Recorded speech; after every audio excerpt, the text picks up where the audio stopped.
بسم الله الرحمن الرحیم. الحمد لله رب العالمین و صلاة و السلام علی اشرف الانبیاء والمرسلین سیدنا و حبیبنا محمد و علی آله و صحبه اجمعین. بینندگان عزیز گرامی، سلام الله علیکم و رحمته و برکاته. در خدمت شما بزرگواران هستم با قسمت دیگری از برنامه آن روی سکه و همانطوری که میدونید در این برنامه شما عزیزان با آن روی سکه آخوندهای دجال و دروغگو و دینفروش آشنا میشید.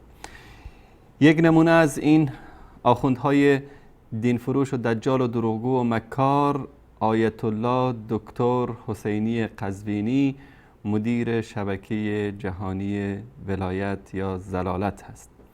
ایشون از مدتی که برنامه داشته در شبکه سلام تا تأسیس شبکه ولایت و تا امروز در این شبکه‌های تلویزیونی و در دیگر کانال‌هایی که گاهن در برنامه شرکت کرده یا در درس ها و سخنرانی ها و کانفرانس ها و مقالاتی که در سایتش و در ایران نشر شده، همیشه دروغ و تلبیس و خیانت روش و منهج این آخوند دروغگو بوده.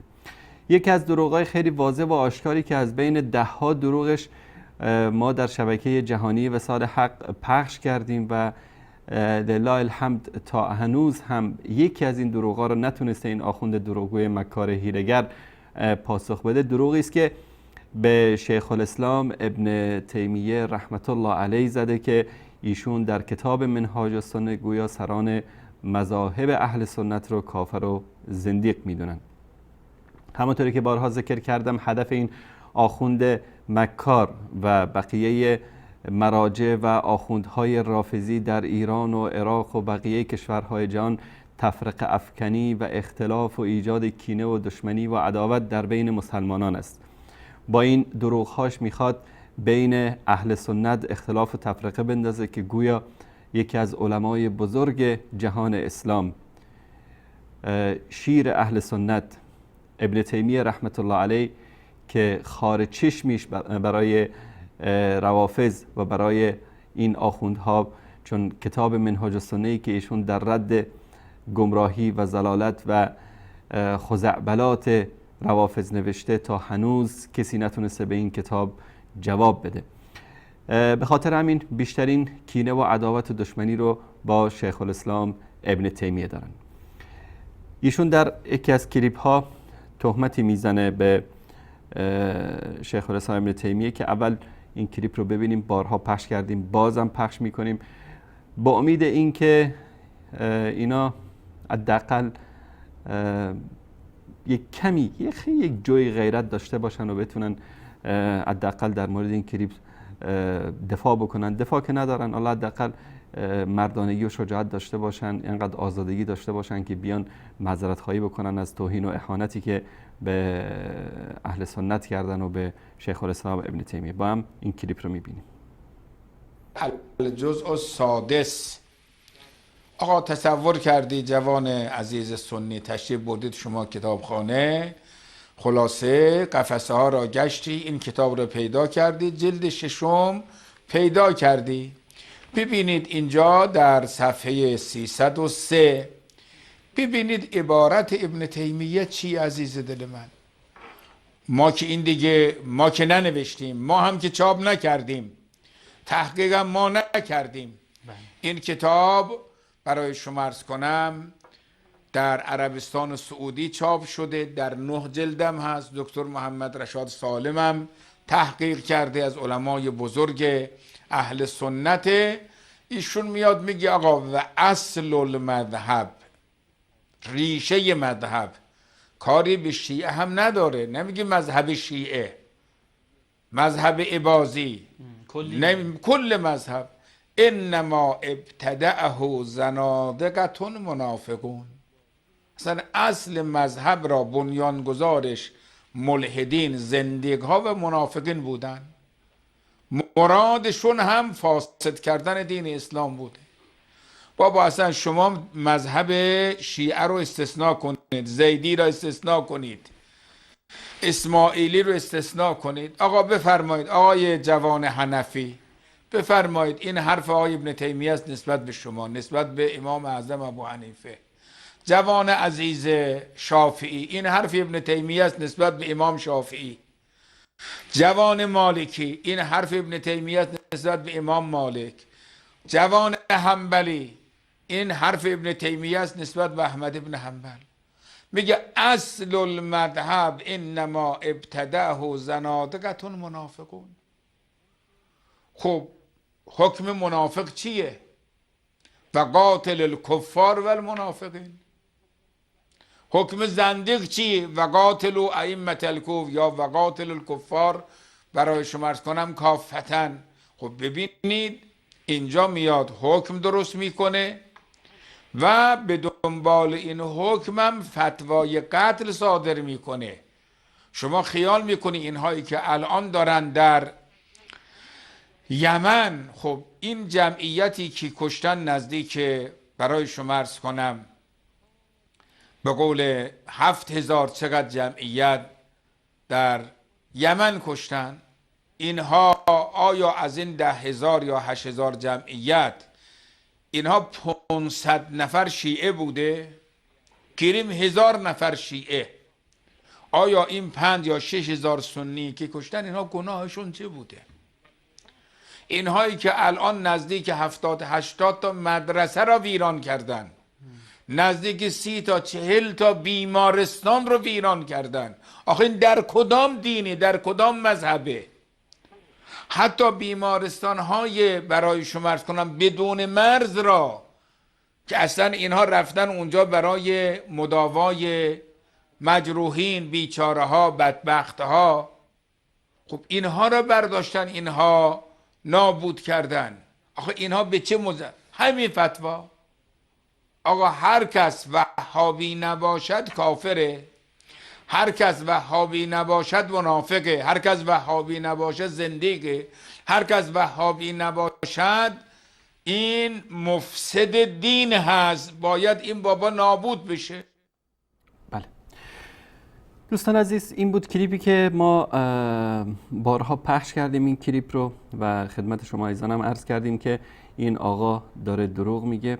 همچین مطلبی رو شیخ الاسلام ابن تیمیه رحمت الله علیه در کتابش نمیگه و این داره تهمت میزنه به شیخ الاسلام ابن تیمیه رحمت الله علیه. در این مدتی که ما این کلیپ رو پخش کردیم خیلی اومدن سعی کردن از طرفداران ایشون، از شاگردان ایشون، یکیش همین چند هفته قبل آقای باقری بود که سعی کرد بیاد از این دروغ دفاع بکنه با سفسطه و خلاصه با دروغگویی و اینا، اما نمیتونن از این دروغ قزوینی دفاع بکنن، زیرا این طرف خیلی ساده و بسیط خدمتتون عرض بکنم که این آقا داره دروغ میگه و برای انسان دروغگو شما چطور میتونید که از دروغش بیایید و دفاع بکنید؟ در مورد این مطلب من این صفحه رو خدمتتون نشون بدم. این کتاب منهاج السنه است. احمد جان اگر نشون بدی. کتاب منهاج السنه شیخ الاسلام ابن تیمیه است. تشکر میکنم. و اینم صفحه ای که ایشون بهش استدلال میکنه. اینجا در اینجا میگه صفحه 302 ليس في الطوائف اكثر تكذيبا بالصدق و تصديقا بالكذب من الرافضه. میگه در بین طوائف آن گروهی که راستی رو تکذیب میکنن و دروغ رو تایید میکنن بیشتر از رافضه شما نمیتونید بیابید. یعنی این دین اینا اینطوری است. فإن رؤوس مذهبهم و الائمة الذين ابتدعوا و اسسوا كانوا منافقین زنادقه. میگه کسایی که این مذهب رو تأسیس کردن، که منظور عبدالله ابن سبع یهودی است که بارها ثابت کردیم مؤسس رافضه‌گری است، اینها منافقین و زنادقه بودن. بعد میاد در مورد خوارج و بقیه طوایف ذکر میکنه، میگه که هیچ کس نگفته که رؤوس مذهب اینها که اینا به اصطلاح این بدعت ها رو آوردن اینا زندیق و منافق بودن، به خلاف رافضه، برعکس رافضه که رؤوس مذهبشون زندیق و منافق.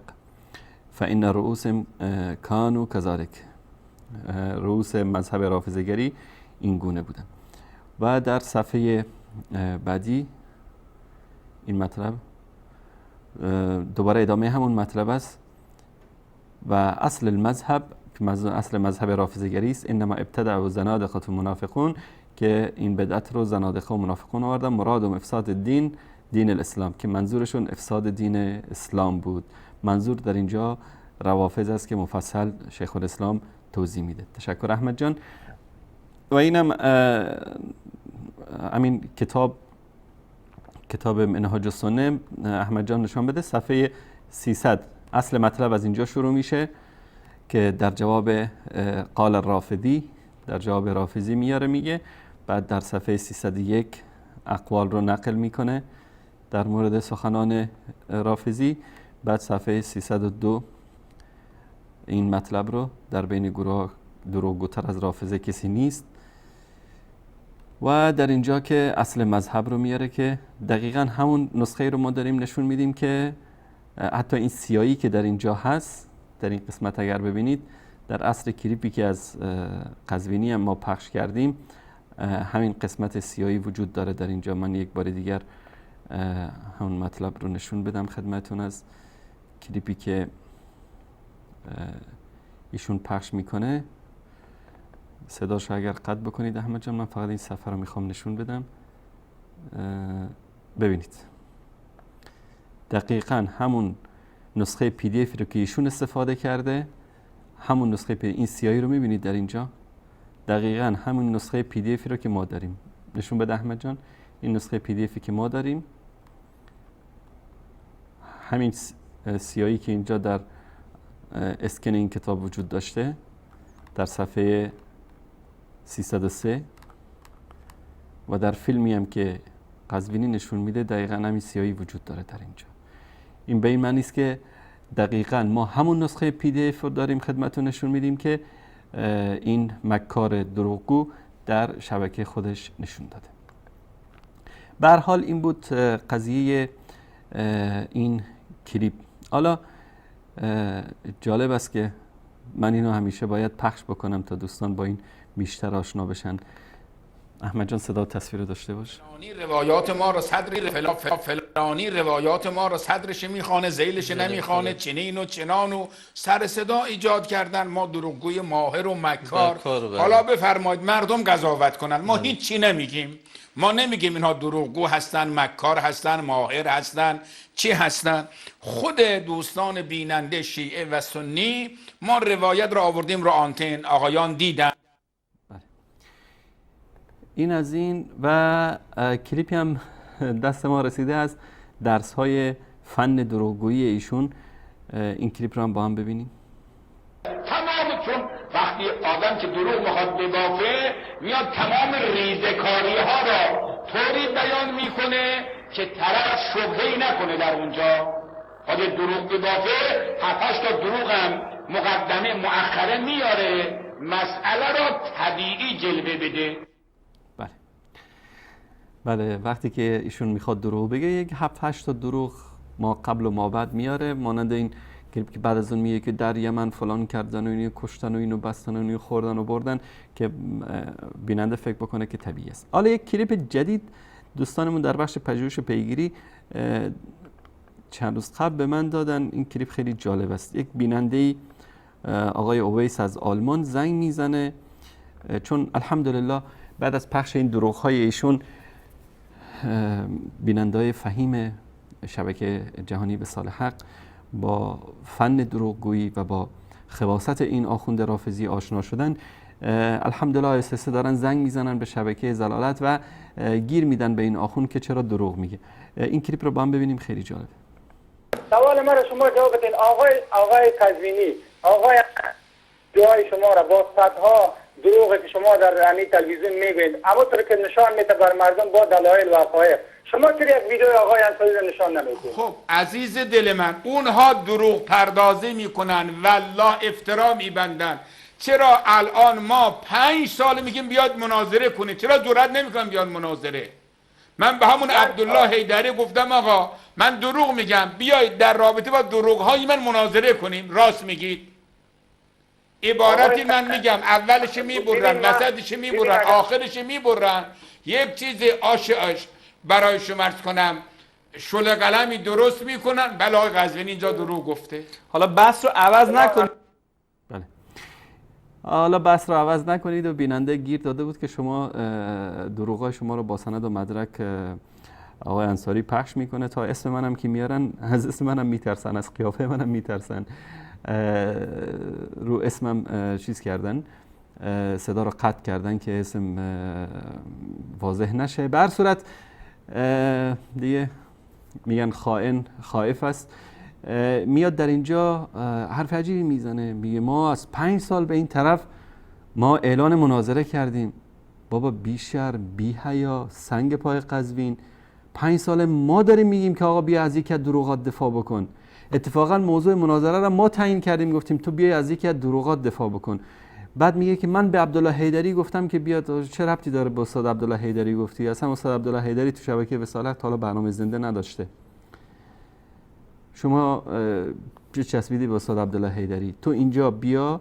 ما قبلا احمد جانمون لینک کلیپی که ما براش بله بسیار خوب لینک هم فرستاده احمد جان، من اینو پخش میکنم که قبلا ما برات شماره تلفن تعیین کردیم، نامه فرستادیم، ایمیل زدیم به شما، هم به ایمیل شخصی، هم به ایمیل سایتتون، هم به ایمیل شبکه ولایت که شما بیاید از یک از دروغاتون دفاع بکنید. شماره تلفن خاص ویژه برای شما اختصاص دادیم. من اینجا 2 تا تلفن سر میز گذاشته بودم، یک تلفن خاص برای جناب آیت الله قزوینی بود که بیاد از دروغاش دفاع بکنه.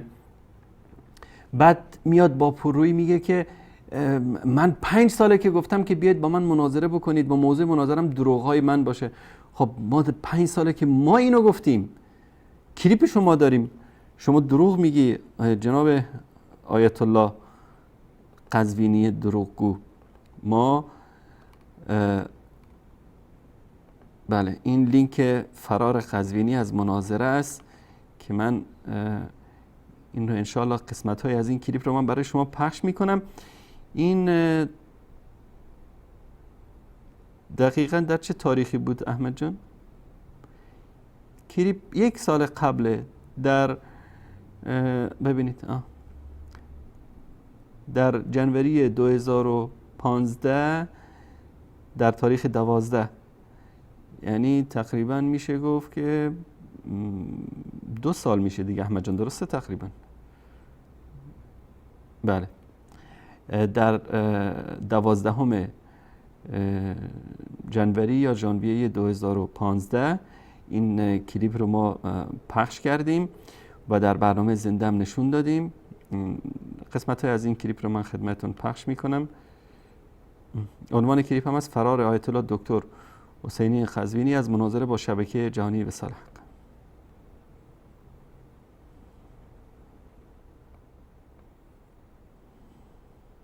در 2 هفته قبل شاهد بودید که کسی به نمایندگی از قزوینی خیلی اصرار داشت که از دروغایشون دفاع بکنه و حداقل با سیانمایی بیاد و تبرئه بکنه که نه آقای قزوینی دروغ نمیگه. اما در مدت 1 ساعت و خورده ای از برنامه شما عزیزان دیدید که نه تنها نتونست از یک دروغ قزوینی دفاع بکنه، بلکه دروغ‌های دیگری رو گفت که غیر از رسوایی و غیر از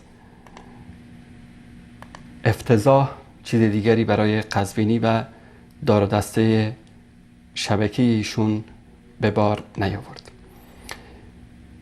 شبکه وصال حق بارها شده که در اینجا دوستان تماس گرفتن از شیعیان و از اهل سنت و عزیزانی که به شماره رابطه عمومی تماس گرفتن که شما چرا این مناظره و گفتگو رو بابش رو با خود آقای قزوینی باز نمی کنید و با ایشون مناظره نمی کنید، از ایشون چرا نمی خواهید که بیاد به دروغاش جواب بده. ما همونطوری که شاهد هستید از روز اولی که این برنامه شروع شده ما بارها تحدی و چالش رو اعلان کردیم که ما حاضریم که 2 دقیقه یکی از دروغ‌های قزوینی رو پخش بکنیم و 2 ساعت و 58 دقیقه به ایشون وقت بدیم که بیاد از دروغ خودش دفاع بکنه.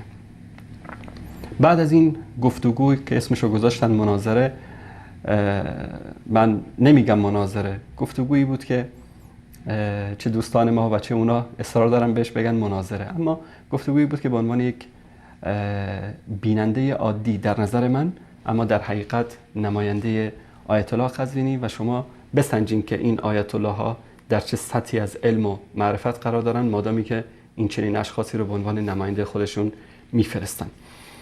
ما پیامی فرستادیم، ایمیلی فرستادیم به شبکه ولایت و به سایت رسمی مؤسسه ولیعصر مال قزوینی و از ایشون خواستیم که بیاد و از این دروغی که گفته دفاع بکنه و این مطلب رو به ایمیل ایشون فرستادیم تا باشد که اتمام حجتی شده باشه با این شبکه و بینندگان عزیزم در جریان باشن که ما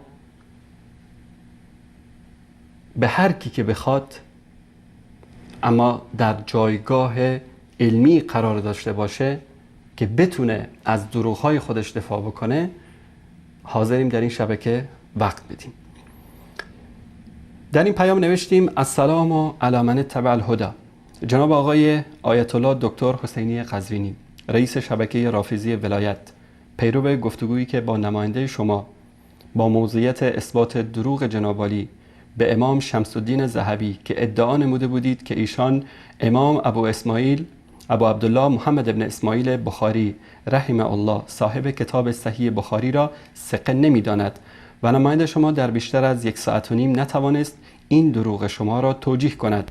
این جانب به عنوان مدیر شبکه جهانی وصال حق و بنا به درخواست بینندگان اهل سنت و شیعیان عزیز از بنده به اطلاع جناب شما میرسانم که بنده در برنامه آن روی سکه که در این هفته به تاریخ 15 ربیع الاول 1436 هجری قمری مصادف با 6/1/2015 و 16 دی ماه 1393 هجری شمسی که انشاءالله به طور زنده پخش خواهد شد، در طول مدت 3 ساعت برنامه منتظر تماس جناب عالی خواهم بود و حاضرم هر مقداری که نیاز داشته باشید به شما وقت بدم تا از این دروغ خود دفاع نمایید. در ضمن شماره ویژه‌ای برای شما اختصاص دادیم که می توانید بدون مزاحمت دیگران با آن تماس بگیرید و از این دروغی که گفته اید دفاع نمایید. امیدوارم این جرأت و شهامت را داشته باشید که با تماس به این برنامه از دروغی که شاگردان شما نتوانستند آن را توجیه نمایند دفاع کنید. والله الهادی الی السواء السبیل.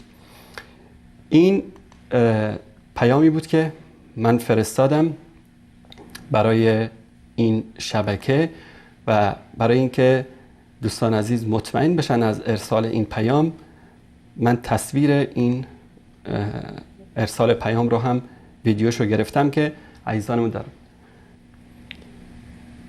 بله دوستان اینو نشون بدن. این لحظه ارسال این پیام به مؤسسه تحقیقاتی حضرت ولی العصر که مال قزوینی هست.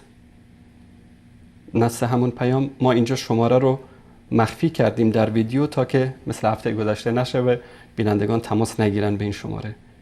این پیام ارسال میشه اکنون.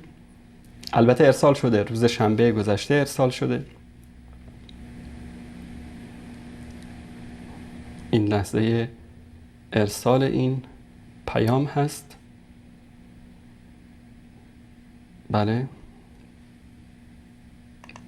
دوستان اینجا زوم بکنن. اطلاعات با موفقیت ارسال شد. این پیامی که به مؤسسه تحقیقاتی ولی العصر ارسال شد. تشکر میکنم از عزیزانمون در اتاق فرمان. و تصویر دیگری که پیامی که به شبکه ولایت از طریق ارتباط با ما ارسال شده، به بخش مدیریت این پیام فرستاده شد که امیدواریم این جرأت و شهامت و مردانگی رو داشته باشن که آقای قزوینی. بله، این اطلاعات با موفقیت ارسال شد.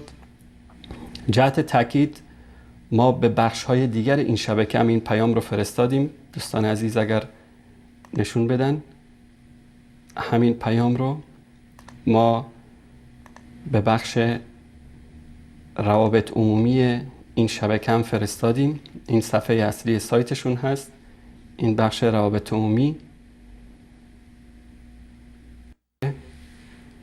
info@vilayattv.com هم ارسال شده.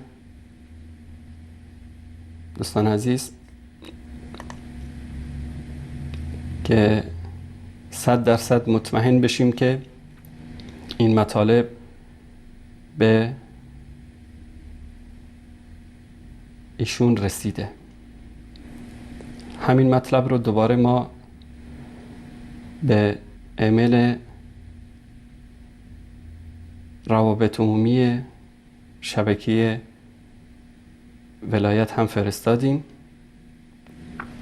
بله، اطلاعات با موفقیت ارسال شد که دیگه هیچ حجتی نمانه بر اینا که بگن بله ما نمیخوایم. و این تلفن هم که در کنار من میبینید تلفن ویژه‌ای است که شما برای اونا فرستادیم. من خواهش میکنم کارگردان محترم برنامه اگر یک تماسی بگیرن که دوستان یقین حاصل بکنن که این شماره کار میکنه. این کلیپی بود که تقریبا 2 سال قبل ما پخش کردیم و در دقیقه 12 احمد جان اشاره میکنن که هم شماره تلفن بدون بلور هست، چون بلور کرده بودیم به خاطر اینکه دوستان تماس میگرفتن بقیه عزیزان. اینجا یک بار دیگه و اینم صفحه سایت ایشون و دوستان اینجا من حتی از این صفحه به خاطر اینکه مطمئن بشید که در روز شنبه ارسال شده این پیام، الان لحظاتی بعد میره پایین و پیامی که به روابط عمومی هم ارسال کردیم. اینم تاریخ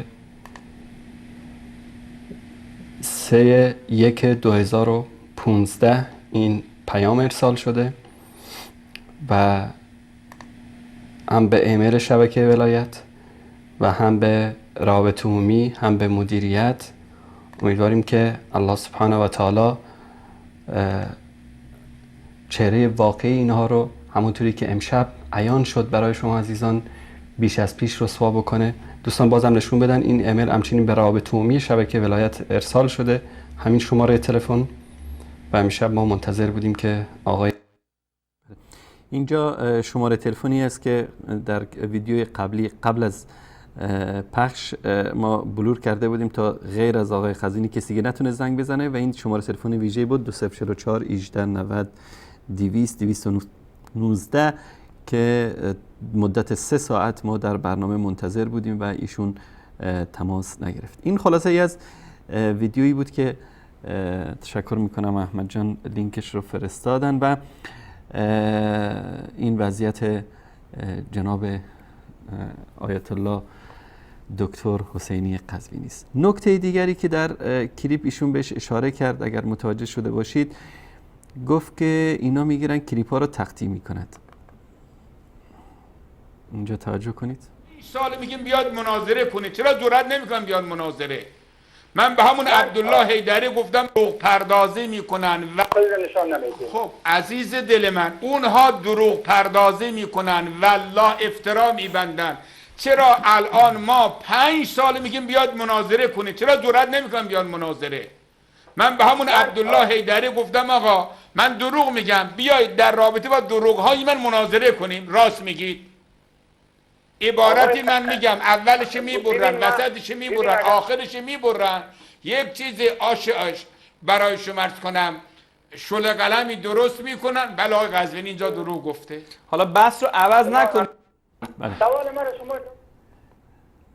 اولشو میبرن آخرشو میبرن، بعد یک قسمتی از حرفایشون رو میگیرن و بعد بهشون تهمت میزنن که دروغ. حالا من دیروز از دوستان عزیزمون در بخش پژوهش و پیگیری خواستم که این کلیپ دروغ ایشون رو که در مورد منهاج السنه گفتن، کلیپ اصلیش هم به من بدن.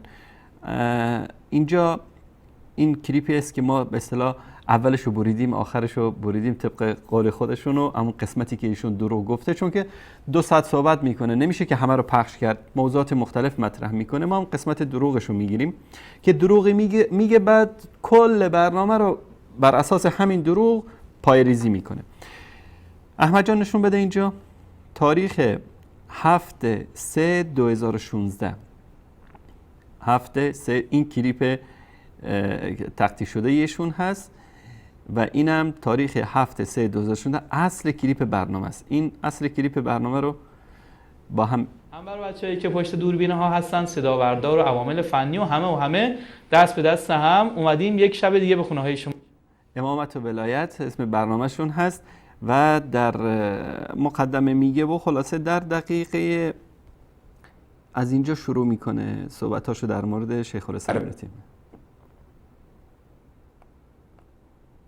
بمانه این فرهنگ بشه، همون کاری که ما در رابطه با امامت در 5 دقیقه داشتیم که متاسفانه این مقداری فراموش شد. حالا انشاءالله حضرت عالی بزرگواری کنید، یادآوری کنید که این سنت حسنه انشاءالله احیا بشه، این غنچه های ولایت عزیز ما بیان روی خط، این بحث ها رو انشاءالله داشته باشن، مخصوصا در قسمت های مختلف. وهابیت انشاءالله ما یک سوالهایی رو طرح کنیم، این عزیزان ما بیان و من واقعا از همه این عزیزان مخصوصا غنچه های ولایت خدا به حق حضرت زهرا اینها را موفق بداره و از یاران ویژه حضرت ولی هست قرار بده، به شرطی که ما را هم دعا کنن اینها برن تو این شبکه های شیطانی وهابی با اون خلاصه زبان شیرین و لهجه کودکانه خودشون اینها را به افتضاح بکشن و به رسوایی بکشن.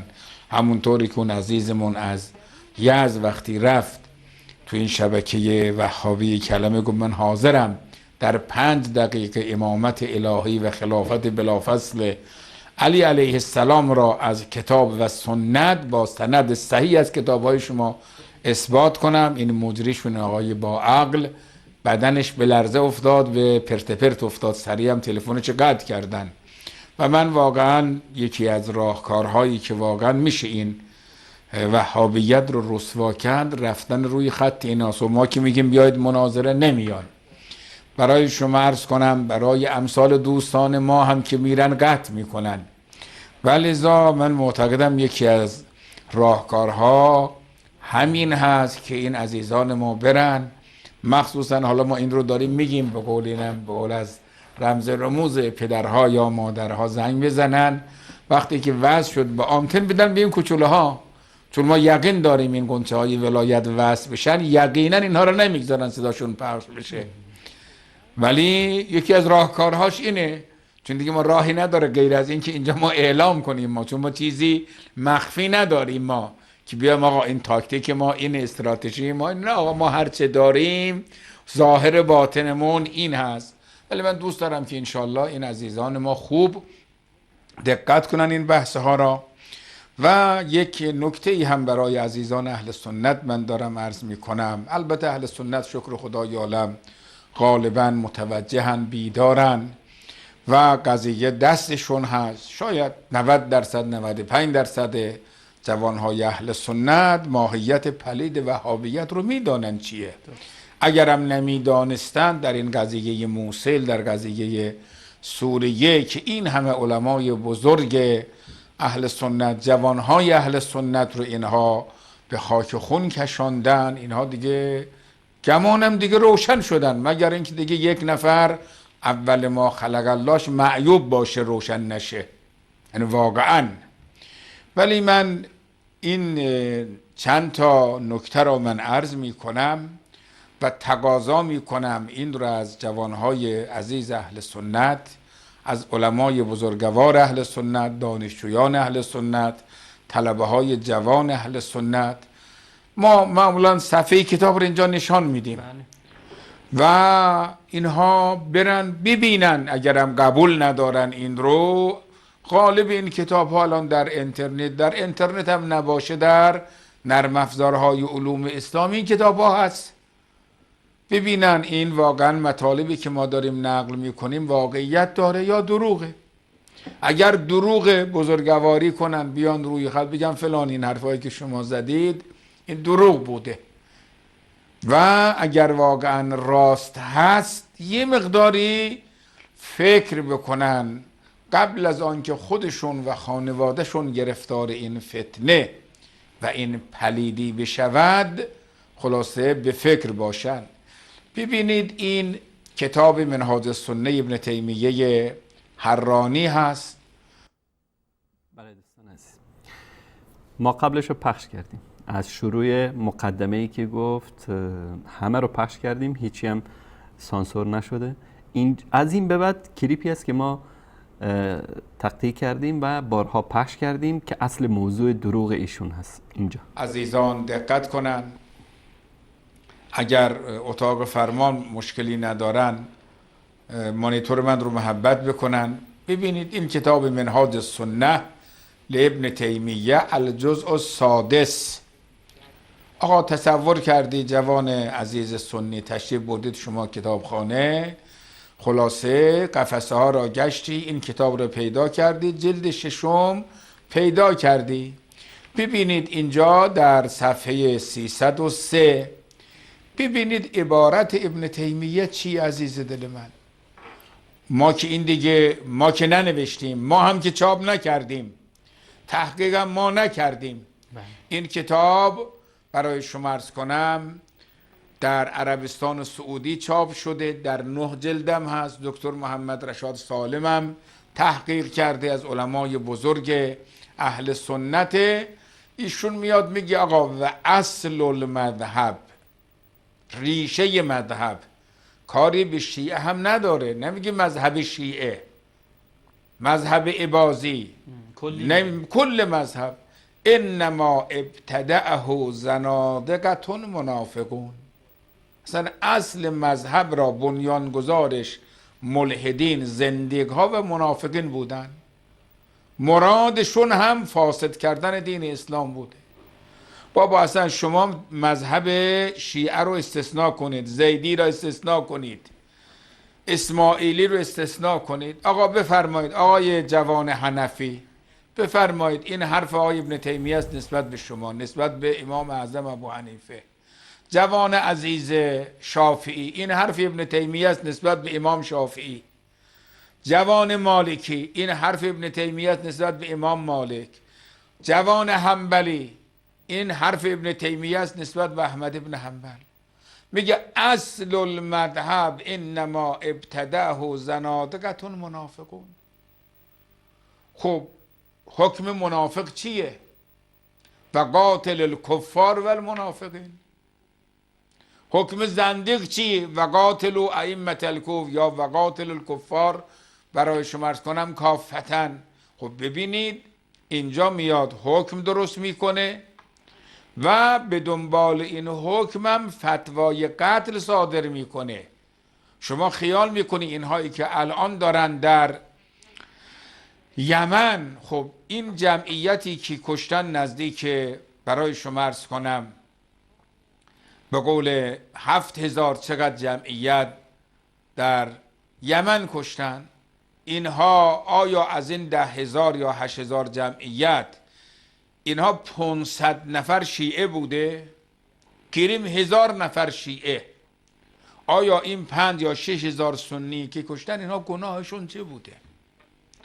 اینهایی که الان نزدیک 70-80 تا مدرسه را ویران کردن، نزدیک 30 تا 40 تا بیمارستان رو ویران کردن. آخه این در کدام دینی، در کدام مذهبه؟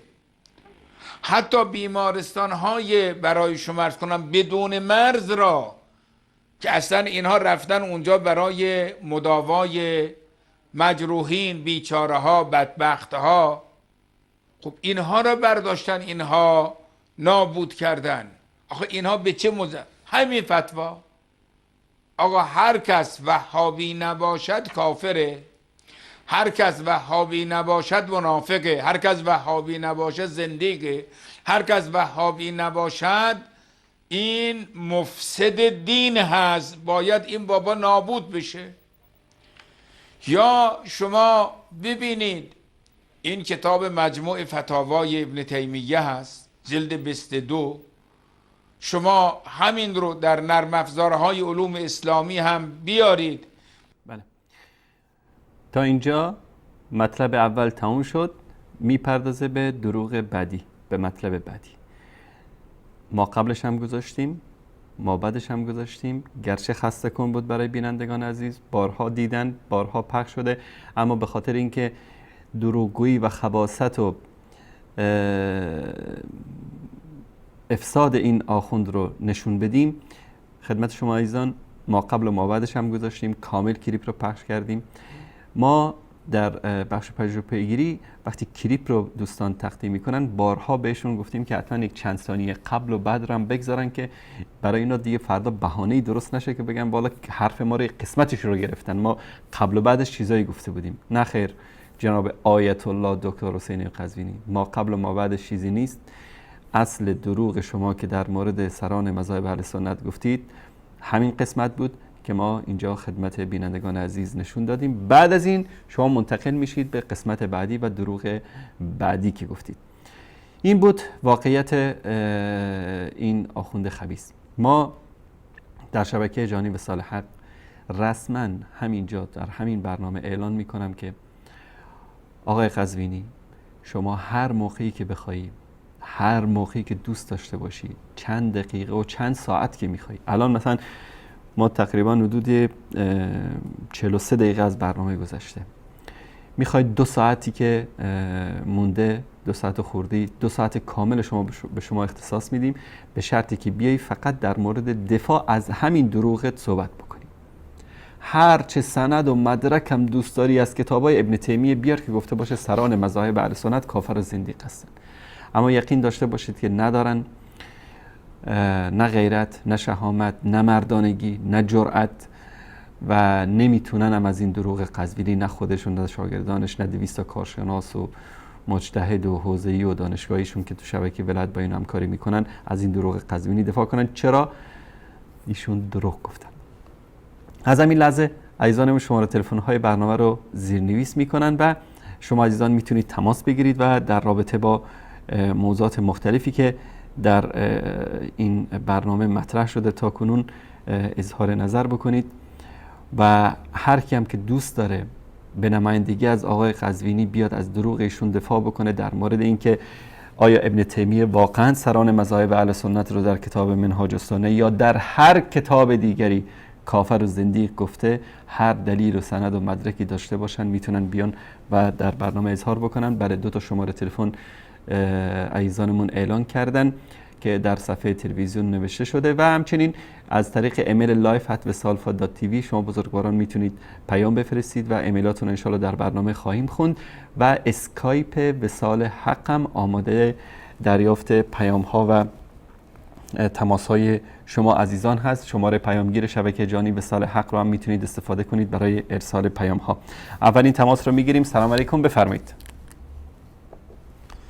بیننده گرامی بفرمایید. سلام علیکم آقای انصاری. علیکم السلام و رحمت الله و برکاته. آقای انصاری من تعجب میکنم شما خودتون رو معرفی کنید. خودتون رو معرفی کنید از کجا زنگ میزنید؟ من محفوظ هستم از ایران آقای انصاری. آقای محمود از ایران.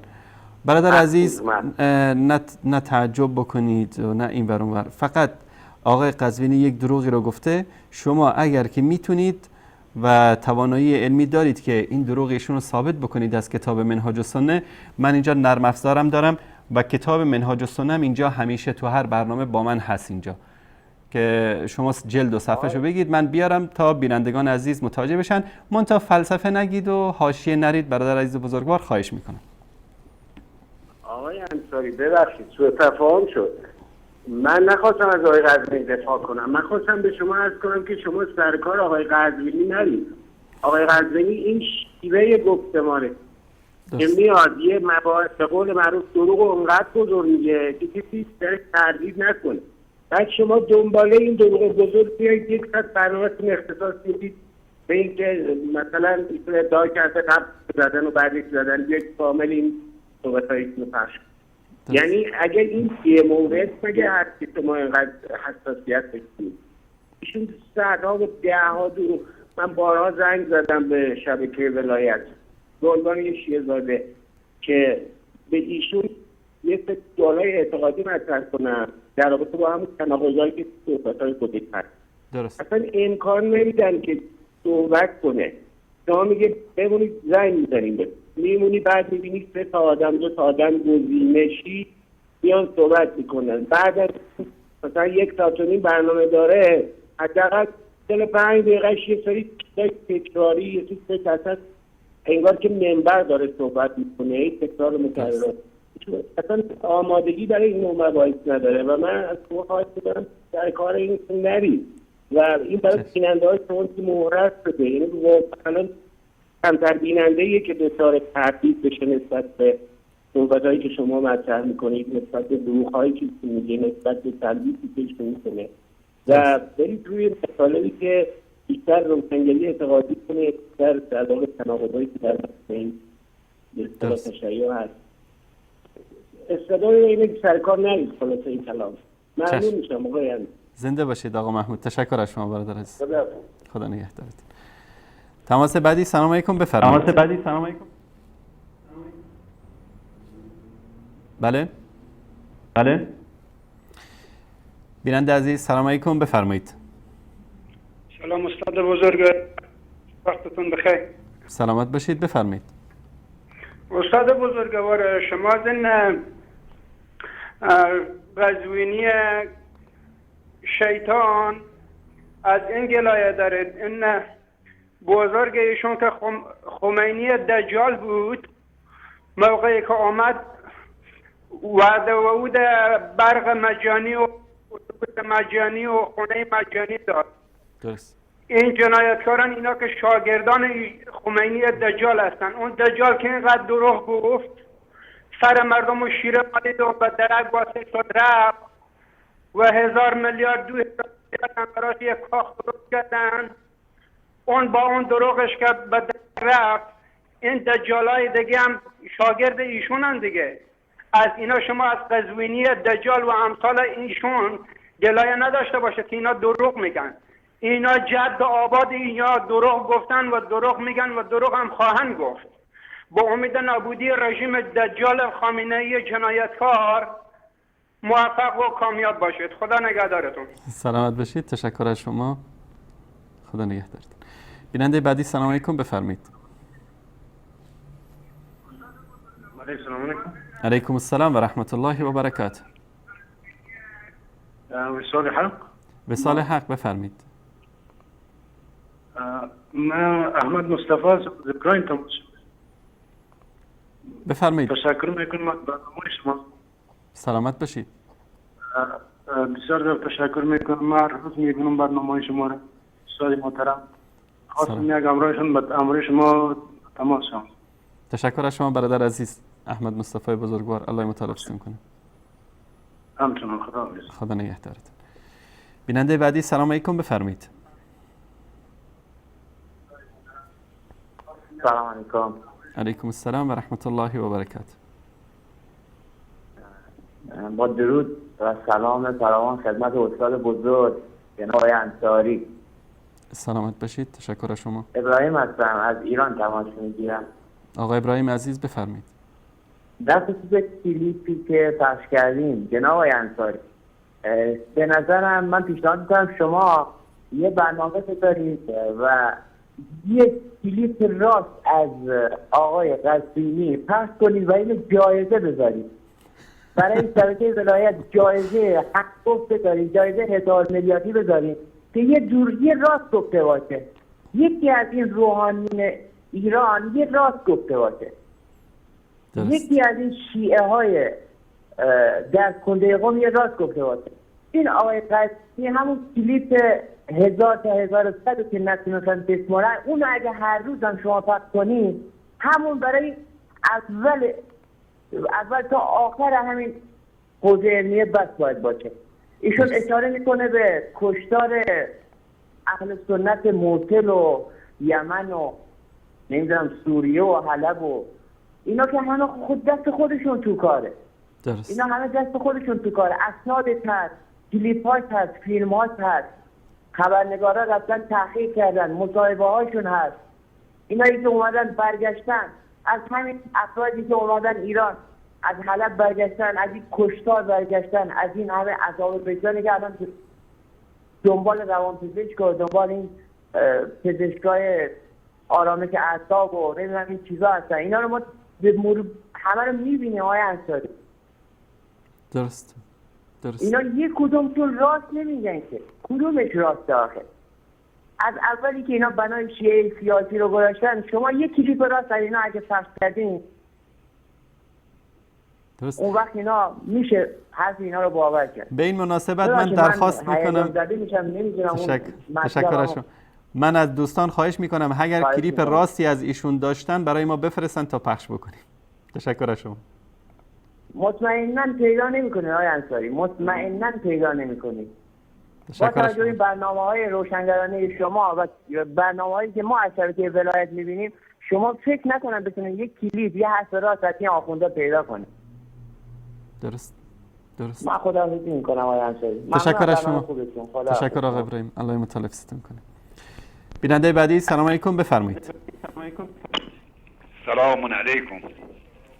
علیکم السلام و رحمت الله.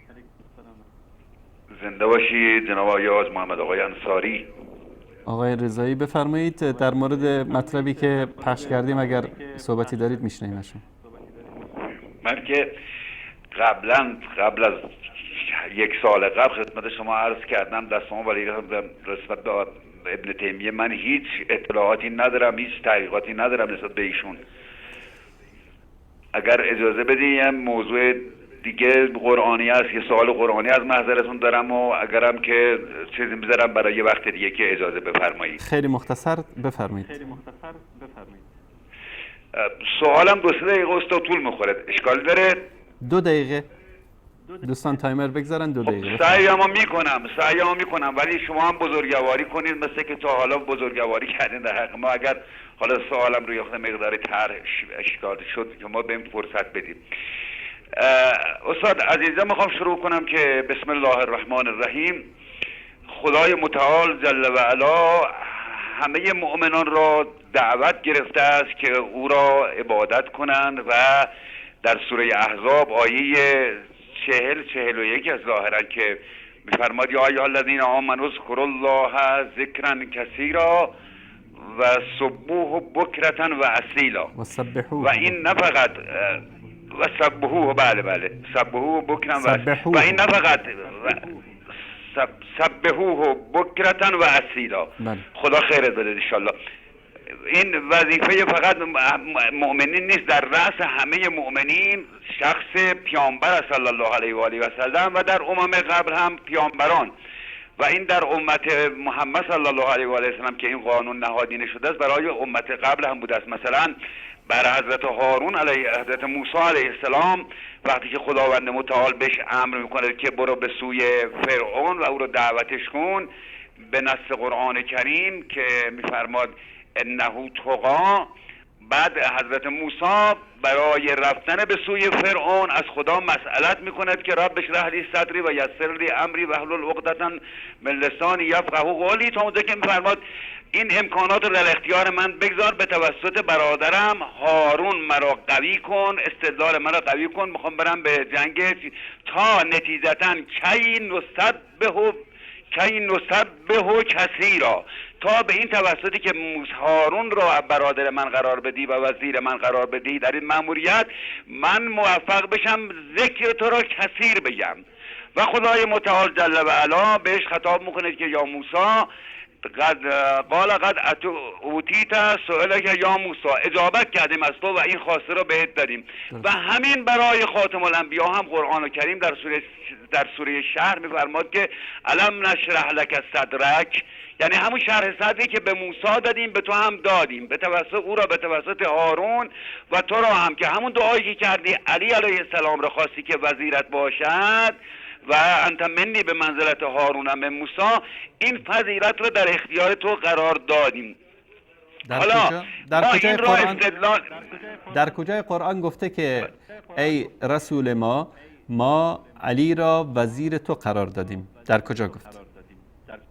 الان سوره شرح، بسم الله الرحمن الرحیم، الم نشرح لک صدرک. تک تک ترجمه کنید. تک تک ترجمه کنید. الم نشرح لک صدرک، ای پیامبر آیا ما سینه‌ات را برایت نگشودیم؟ خب موسی اونجا چی سوال کرد؟ موسی شرح صدر خواست به توسط هارون رو که به من بدی. نه ربطی نداره اونجا. ببینید اینجا قال ربی اشرح لی صدری، بارلاها در اینجا ببینید موسی گفت پروردگارم سینه هم را برایم بگشا. این ربطی به هارون نداره. و یسر لی امری، و کارم را برایم آسان کو. واحلل عقدة من لسانی، گره از زبانم باز کن.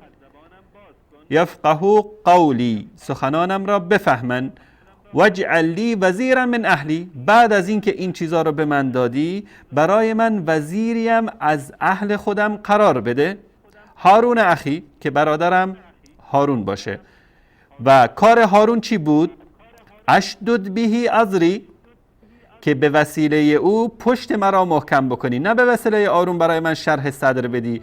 هارون برای چی خواسته بود هارون اخی اشدد بهی ازری، که به وسیله او پشت مرا محکم بکنیم. و اشرکه فی امری، که در این کار رسالت ایشون رو با من شریک بسازی. من شما شیعه و سنی همه اعتقاد داریم که هارون پیامبر بود، موسی هم پیامبر بود، هارون هم پیامبر بود. بعد از این که شرح صدر رو به اصطلاح یسر در کار موسی علیه السلام و باز شدن گره زبانش و مفهوم بودن سخنانش، همه اینا که براش حاصل شد، خواست که وزیری هم از اهلش باشه که هارون چی کار بکنه؟ فقط این دو کار رو براش بکنه. اشدد بهی ازری و اشرکه فی امری، که هم پیامبر باشه و هم اشدد بهی ازری، که هم چی کار بکنه؟ به اصطلاح همکاری با ایشون بکنه که در مسئله تبلیغ و رسالت در مشکلات با ایشون همراهی داشته باشه. بعد از اینا چی میشه؟ بعد از اینا کی نسبحک کثیرا، بعد از این بیایم ما تسبیح تو رو بگوییم و ذکر تو رو بکنیم الی آخره. در سوره شرح در اینجا هیچ ذکری که پیامبر صلی الله علیه و آله و سلم خواسته باشن که سیدنا علی رضی الله تعالی عنه رو به عنوان جانشین و وزیر الله سبحانه و تعالی برای ایشون تعیین بکنه نیومده. اون دعایی که پیامبر عرض کرد خدایا همونطور که برادرم موسی دعا کرد و ازش اجابت کردی و در قصه اجابتش بهش فرمودی که قال قد اوتیت سؤلک یا موسی و لقد مننا علیک مرة اخرى، این را بعد خود پیامبر به ما اعلام کرد. آقای رضایی برادر عزیز، الان به منزلت هارونم درست. الان شما بحثتون و بحث قرآنیتون رو تمام بکنید، بعد میریم سر روایات. در هیچ جای قرآن رسول الله صلی الله علیه و سلم از باری تعالی نخواسته که سیدنا علی رضی الله تعالی عنه رو به عنوان جانشین، خلیفه، وصی، وزیر ایشون تعیین بکنه. با این نظر من متفق هستید شما؟ لفظ قرآن که این لفظه بله با شما متفقم. بس الان میریم سر روایات. در کدام روایت گفته که یا ایها الناس، این علی ابن ابی طالب بعد از من خلیفه من هست، جانشین من هست، ولی من هست، در طرف الله سبحانه و تعالی نصب شده و این یک ولایت الهی است که به علی و اولاد علی از علی گرفته تا امام زمان داده شده. در کدوم روایت گفته؟ در روایات کثیره خاتم الانبیا امیرالمومنین علیه السلام را به عنوان صحیح ترین روایت آقای رضایی، به خاطر اینکه بحث به درازا نکشه، چون که در این مورد شاید که صدها روایت وجود داشته باشه صحیح و ضعیف در کتاب‌های ما و شما که برداشت‌های متفاوت میشه از این روایات. شما صحیح ترین روایت که از نگاه سند و متن طبق به اصطلاح علم حدیث، علم رجال در مذهب شیعه صحیح ترین روایت باشه بفرمایید. صحیح ترین روایت که متفقیم، فکر نکنم شما هم حضرت عالی همین که مربوط به هم بحث ما هم میشه، مثلا من امشب مطرح کردم که یا علی انت به منزلت هارون من موسی. خب و این قرآن میگه در امت موسی خدایی خدا شناخته نشد و خدا عبادت نشد تا زمانی که هارون معرفی شد و وقتی هم که سحره فرعون در هیچ جای نگفته این رو، در هیچ جا نگفته این. الان برات میگم این آیه رو ببینید استاد. اون وقتی که سحره اینها غالب شدن فالقی السحرة سجدا قالوا آمنا برب هارون و موسی. خدا میگه خدای همه موجودات فرمونه. چرا اینجا خدای متعال میفرماد که امت موسی گفتن که ما ایمان آوردیم به رب هارون و تا نگفتن ما به رب هارون ایمان آوردیم برای فرعون و فرعونیان شناخته نمیشد و قابل قبول نبود. چون ما گفتن به خدا به رب ایمان آوردیم، خب به من آورده بودید، من ربم. برادر عزیز بزرگوار آقای رضایی این ربطی نداره اصلا. من از شما خواستم صحیح ترین روایت رو بیارید در اثبات اینکه رسول الله صلی الله علیه و سلم فرموده باشن که علی بعد از من ولی هست، جانشین من هست، وزیر من است. روایتی رو که شما ذکر کردید در قضیه تبوک است. رسول الله صلی الله علیه و سلم وقتی خواستن به جنگ تبوک برن، واضح است که در جنگ تبوک سیدنا علی حضور نداشتن. رسول الله صلی الله علیه و سلم طبق عادتشون همیشه وقتی که به سفر میرفتن کسی رو از صحابه جانشین خودشون تعیین میکردن. در مدینه ابن ام مکتوم رو تعیین کردن، دیگران رو تعیین کردن. در جنگ تبوک هم سیدنا علی رو تعیین کردن در جای خود. ایشون ناراحت شد و در روایتی که بخاری و مسلم روایت میکنه سیدنا علی رضی الله تعالی عنه خطاب به رسول الله صلی الله علیه و سلم فرمودن که آیا من رو در بین کودکان و زنان تنها میگذاری و میروی؟ یعنی اعتراض کردن به رسول الله صلی الله علیه و سلم که منم میخوام با شما برم جهاد. آیا من رو با زنها و کودکان اتخلفونی فی الصبیان و النساء در روایت اومده، در روایت بخاری. بعد رسول الله صلی الله علیه و سلم برای خاطرخواهی ایشون، برای اینکه این چیزی که در دل سیدنا علی ایجاد شده بود از اینکه در مدینه در بین زنان و کودکان بمونن و همه صحابه برن به جهاد، فرمودن که الا ترضى ان تكون منی به منزلت هارون من موسی؟ آیا راضی نمیشی که پیش من همان منزلتی رو داشته باشی که هارون برای موسی داشت؟ الا انه لیس نبی بعدی، مگر اینکه من خاتم النبیین هستم و بعد از من پیامبر دیگری وجود نداره. این اصلا قیاس مع الفارق است. چرا؟ هارون در زمان زندگی موسی علیه السلام از دنیا رفت. یعنی الله سبحانه و تعالی میخواد به شما و امثال شما که اینطوری فکر میکنید و از این حدیث دلیل میارید برای ولایت و امامت بگه که این قیاس مع الفارق است. هارون در زمان موسی از دنیا رفت، پس هارون جانشین موسی نبود، ولی موسی نبود، خلیفه موسی نبود. هارون همکار موسی علیه السلام بود، پیامبر بود در قضیه دعوت. و اونجا که گفتید که رب هارون و موسی که گفته، در اونجا به خاطر این بود که فرعون گفته بود انا ربکم الاعلی. الله سبحانه و تعالی در اونجا میاد میگه که رب ما، پروردگار ما، رب کی است؟ موسی است و هارون است و یا هارون و موسی است، فرقی نمیکنه. و سحره یا همون جادوگران ایمان آوردن به رب اینها. بله استاد بزرگوار فرمودید پیامبر غیر از علی ابن ابی طالب ام مکتوم رو هم در مدینه جانشین خودشون نمودن و علی ابن ابی طالب رو هم در قصه تبوک.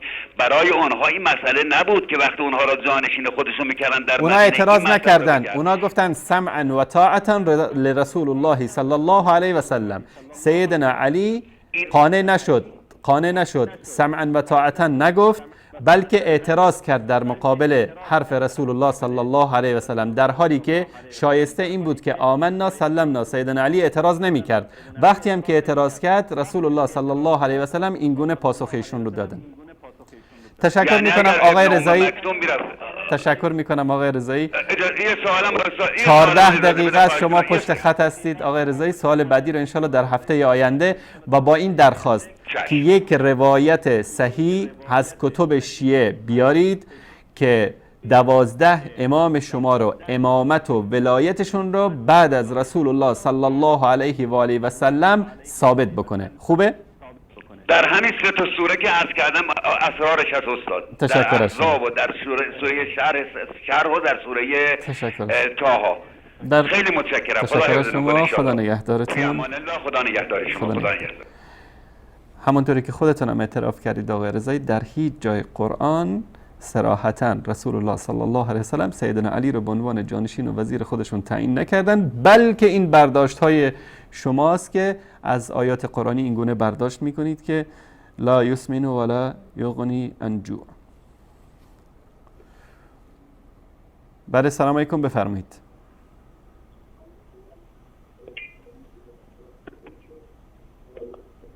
سلام علیکم، بفرمایید. سلام انصاری. سلام و رحمت الله. حالا شما خوبه آیا انصاری؟ احمد آقا از اهواز، لطف کنید در مورد کلیپ دروغ آقای قزوینی اگر مطلبی دارید در خدمت شما هستم، بفرمایید. خب من خیلی خوشحالم انصاری، شما اسممو سید کردید، خیلی خوشحالی و سرور من. بله افتخارم باید بکنید، بفرمایید. خدا خیرتون بده. من با خدمت شما عرض کردم انصاری، من انصاری با آقای قزوینی که ندارم. خب اگر شما کاری با آقای قزوینی ندارید، ما با شما کار داریم. آقا احمد بزرگوار، یک روایت صحیح و سند و متن و بدون معارض از کتب صحیح شیعه در اثبات امامت علی و 12 فرزندانش بر اساس تعریف حدیث صحیح در مذهب شیعه بیان بکنید تا ما و بینندگان عزیز استفاده بکنیم از تماس شما. بفرمایید. خدا خیرت بده آقای انصاری، ما که اصلا قائل به رجال شیعیان نیستی که بخواهد قبول بکنم. من حالا هر چقدر روایت بیارم برای شما میگه رجال شیعه رو قبول میکنم. طبق احمد جان برادر عزیز، ببینید احمد جان ببینید حاشیه نرید این ور اون ور. من از شما مثلا این سوال منو متوجه نشدید. فهمیدن سوال نصف جواب است. سوال من اینه که یک روایت صحیح طبق عقیده خودتون، طبق تعریف حدیث صحیح در مذهب شیعه، یک روایت بیارید که همون شروط حدیث صحیح رو داشته باشه، رجالش، متنش، و اثبات بکنه امامت علی ابن ابی طالب و 11 فرزندش رو. بفرمایید.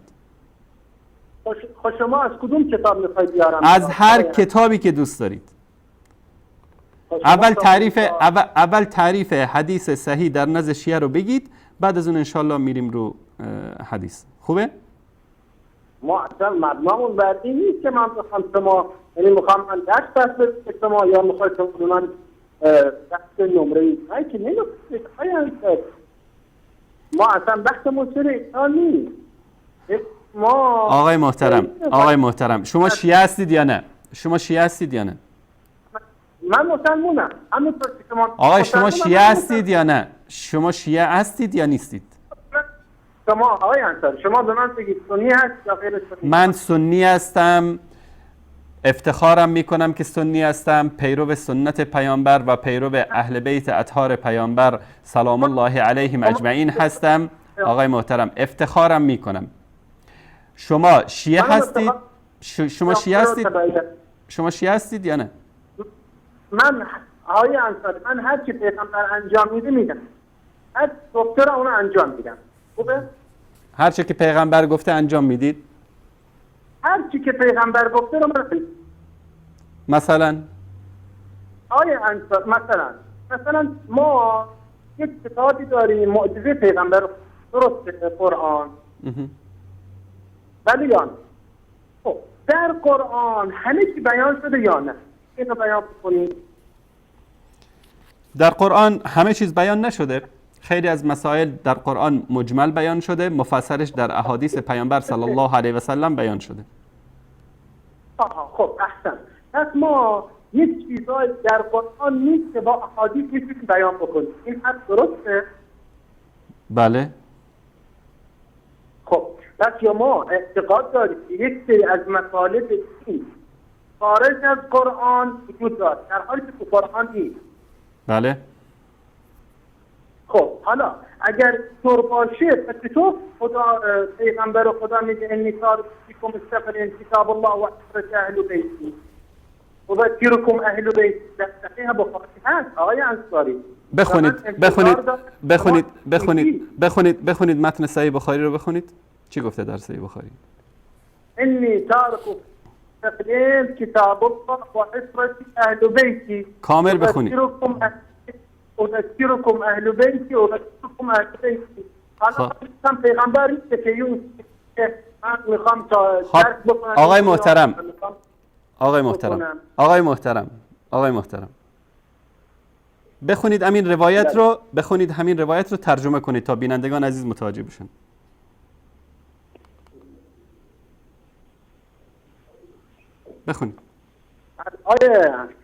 بخونید و ترجمه کنید. خدا را میخونم. این ایثارکم فیکم مستقلین از اول حدیث با سند قشنگ بخونید. دارم میخونم. مگه شما به من وقت میدی که من دارم به شما یاد میدم که چطور بخونید. اول حدیثش ندارم. شما به من بگو هست یا نیست. بخون آقای محترم. اینطوری که نشد دیگه. شما بخونید. آقای محترم، برادر عزیز، شما الان میخواهید که به حدیث ثقلین استدلال بکنی از صحیح بخاری در اثبات امامت. بفرمایید این حدیث رو بخونید تا ما هم یاد بگیریم از شما. نه من کاری به امامت ندارم. خب شما اومدید جلو همه اومدید گفتید در قرآن هر چیزا هست که در بیان نشده. یعنی یه چیزایی آقای محترم احمد جان برادر عزیز، الان شما از حدیث ثقلین برای چی میخوای استدلال بکنی؟ بله آقای انصاری. عرض کردم خدمت شما از حدیث ثقلین برای چه مطلبی میخواید استدلال بکنید؟ برای چی؟ من از حدیث ثقلین میخوام استفاده کنم که عبارت حضرت عالی که الان شما بیان کردید بعضی چیزا در قرآن نیست و بگم نه چی در قرآن هست. خب مثلا الان این در قرآن نیست، در حدیث هست، در حدیث صحیح بخاری است. همین حدیث رو بخونید ترجمه بکنید. برای چی میخواید از این استدلال بکنید؟ میخوام این استدلال بکنم که آقای انصاری شما میگی بعضی چیزا در قرآن نیست، در روایت هست. حالا در قرآن نیست، در روایت هست. منظور شما از مطرح کردن این مسئله چی است؟ حدیث ثقلین بفرمایید. بگم شما اجازه به من بدید. بفرمایید. این آیه رو بگم الحق و الانصاف ما خیلی خوشحال با شما بحث کنیم. چون اجازه میگید کنید و قول حضرت عالی میگید من سوالی رو بسیار کنید. خب حالا ما میخوام میگم آقای انصاری عزیز، آقای انصاری محترم، استاد شما که داری میگی بعضی از مطالب و احکام در قرآن نیست. خب من سوال میکنم آقای انصاری اینا کجا نیست در روایات؟ خب اگر در روایاته آقای انصاری عزیز اولین کتابی که در باب حدیث استثنا چه سالیه؟ خب این فاصله زمانی خورده هر میکردن. آقا احمد بزرگوار الان شما 8 دقیقه از پشت خط هستید، 9 دقیقه تقریبا. من و بینندگان عزیزمون متوجه نشدیم که منظور شما از استناد به حدیث ثقلین. احمد جان گوش کن. منظور شما از استناد به حدیث ثقلین چی است؟ چی رو میخواید ثابت بکنید؟ میشه این روایت را از اول تا آخر بخونید ترجمه بکنید؟ بله الان من آیه رو میخونم. آیه رو نه، همین روایت رو، حدیث ثقلین در بخاری که اومده. الان من میخونم.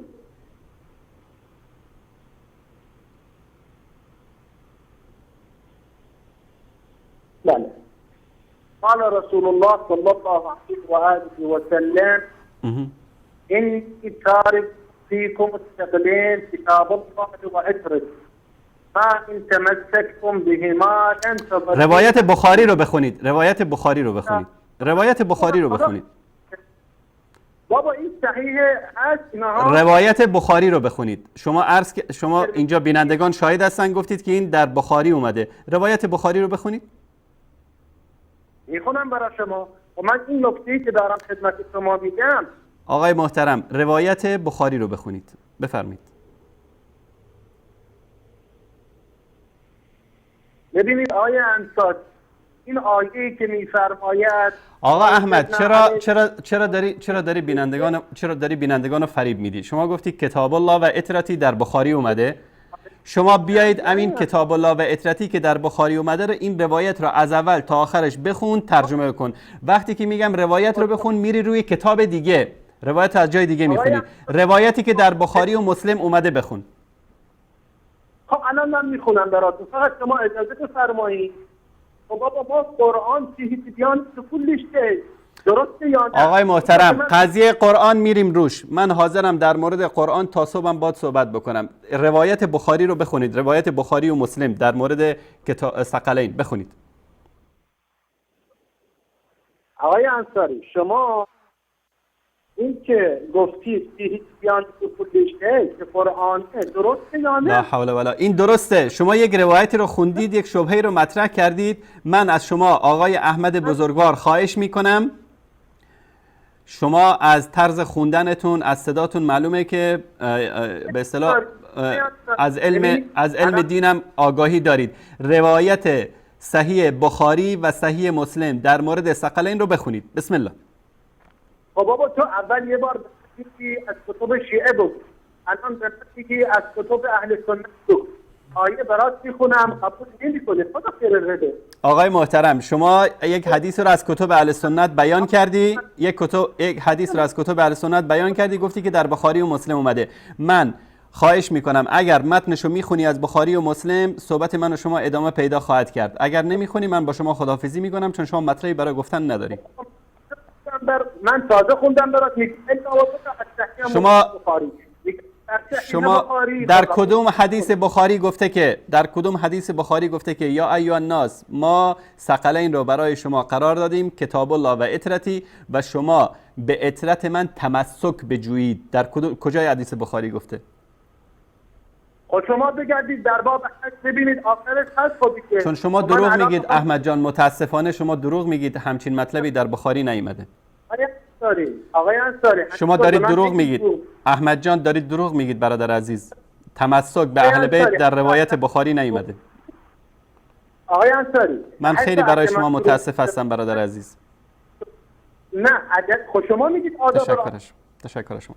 احمد جان ببینید وقتی که تماس میگیرید، الان تقریبا در 12 دقیقه، دقیقاً چند دقیقه بودن احمد آقا؟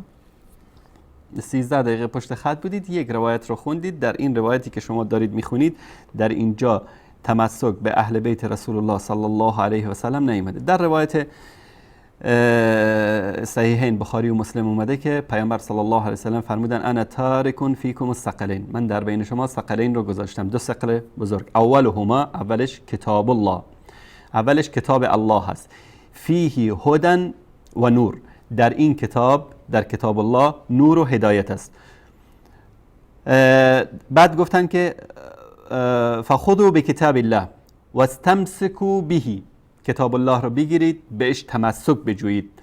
فحث علی کتاب الله و رغب فیه، در مورد کتاب الله ما رو به اصطلاح ترغیب و تشویق کردن و گفتن که کتاب الله رو ببینید. ثم قال، بعد از اون فرمودن و اهل بیتی، به اهل بیت من، اذکرکم الله فی اهل بیتی، در مورد اهل بیت من الله رو در نظر بگیرید. دوباره تکرار کردن اذکرکم الله فی اهل بیتی، در مورد اهل بیت من الله رو در نظر بگیرید. برای بار سوم تاکید کردن اذکرکم الله فی اهل بیتی، در مورد اهل بیتم الله سبحانه و تعالی رو در نظر بگیرید. تمسک به اهل بیت رسول الله صلی الله علیه و آله و سلم که شما بهش استناد میکنید در اینجا ذکر نشده. به خاطر همین شما نمیخواستید این روایت بخاری و مسلم رو بخونید و من برای شما متاسفم. این از ادب و اخلاق و بحث علمی به دور است. ثانیاً کتاب الله و اطرتی، هر شیعی که میخواد در مورد حدیث ثقلین با من بحث بکنه، آقا این تمسک به اهل بیت، تمسک به اطرتی، تمسک به کتاب الله، هر چه روایت ضعیف و موضوع و هر چی که دوست دارید از هر کتاب ما بیارید، از کتاب خودتون بیارید، من قبول میکنم.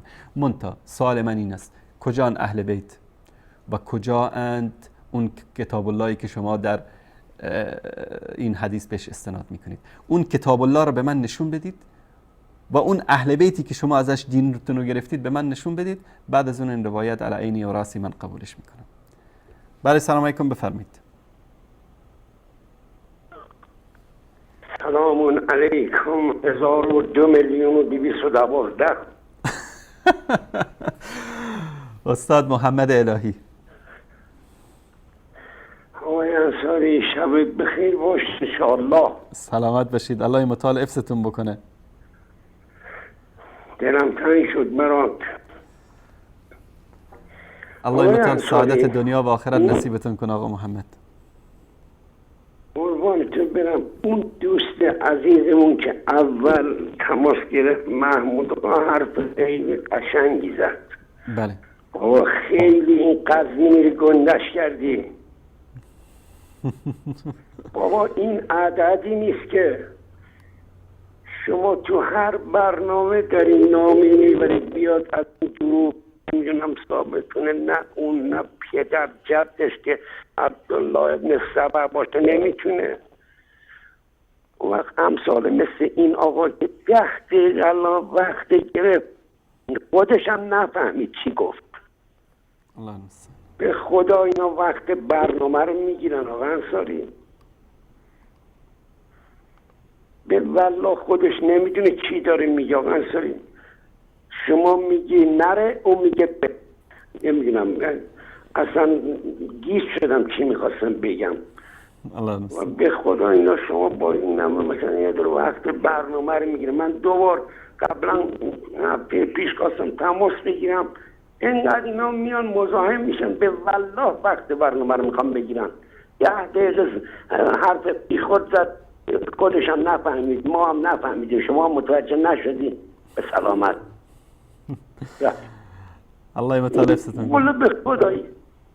حالا یه چیزی آقا انصر بسم بگم، میخوام یه چیزی از یه کوتاه، البته نمیخوام وقت برنامه رو بگیرم. بفرمایید. اولا که اینقدر شاگرد عبدالله بن سبع یهودی رو گندش نکن. بابا یه درد مفتی زد و رفت. اگر کسی قراره بیاد ثابت کنه دروغشو دفاع کنه میاد، اگر نباشه که نمیتونن دیگه. شما هی میگی ببین حالا ببخشید یه فیلمی زمان شاهنشاه نشون دادن، یک هنرپیشه یک رهگذری گفت من میخوام معروف بشم. درست. خب چه کار کنم؟ زد با سنگ شیشه ماشین آقاسیر شکوند خواننده رو.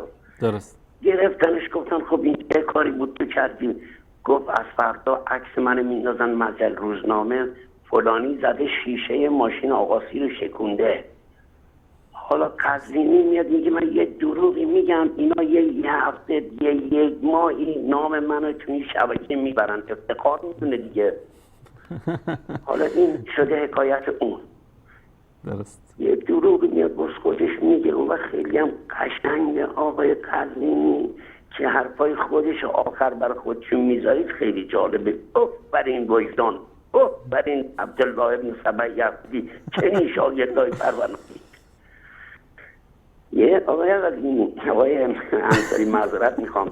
خیلی ممنون آقا محمد. حالا شدیم قزوینی ها. من معذرت میخوام، من عذر میخوام از شما. من معذرت درد بلا نداشته باشی، اگه داشته باشی تو جیگر اونو 14 خدایی.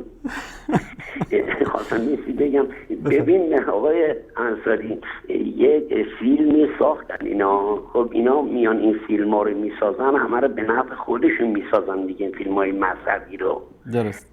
یه فیلمی ساختن کتاب قانون. یه خانومی بود خارجی اومد عروس ایرانیا شد. حالا نمیخوام نام هنر پیشش ببرم.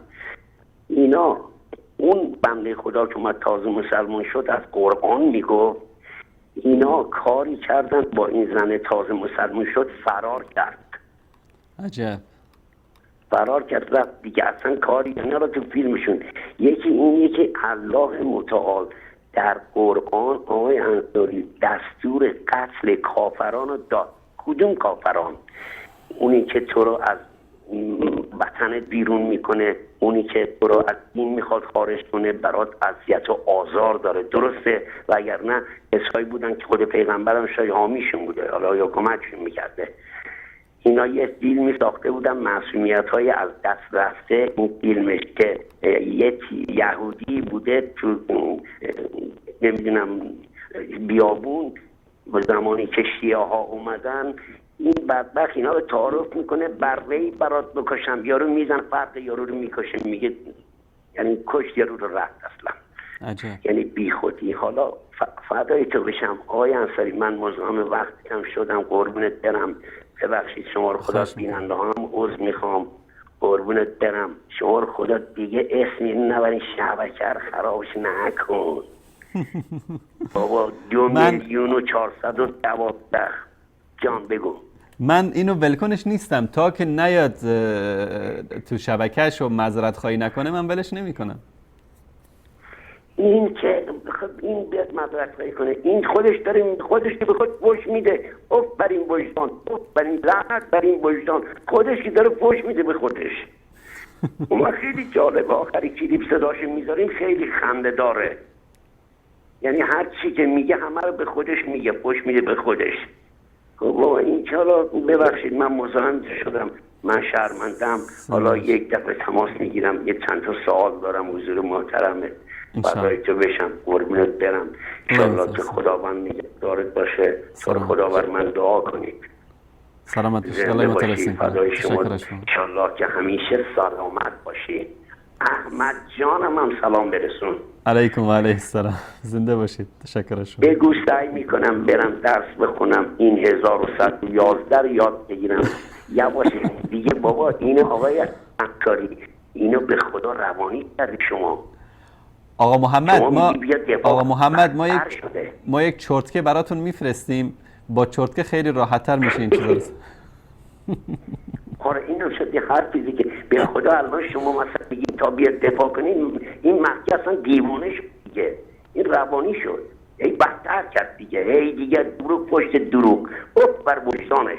فدای تو بشم، قربونت برم. ولی شما رو خدا، اونا که وقت برنامه رو میگیرن، شما رو خدا قیچیش کن آقای انصاری، قربونت برم. ببخشید من نمیخوام کوچکتر از اینم به شما بگم که برنامه چی کار کنید. تشکر از شما بزرگواری، دلای متلفستون کنه. خدا انشالله نگهدارت باشه، درد بلا نداشته باشی، هیچ وقت داشته باشی در اون 14 تا خداییش. آمین. خدا بر من قربونت برم، شبت به خیلی شادی. خدا نگهدار. الله نگهدارت و الله مدد. آمین. سلامت باشید. تشکر از شما. تشکر از شما. بله سلام علیکم، بفرمایید. سلام علیکم. علیکم السلام و رحمت الله و برکاته. میخواستم با آقای انصاری صحبت کنم. بفرمایید، دارید با من صحبت میکنید.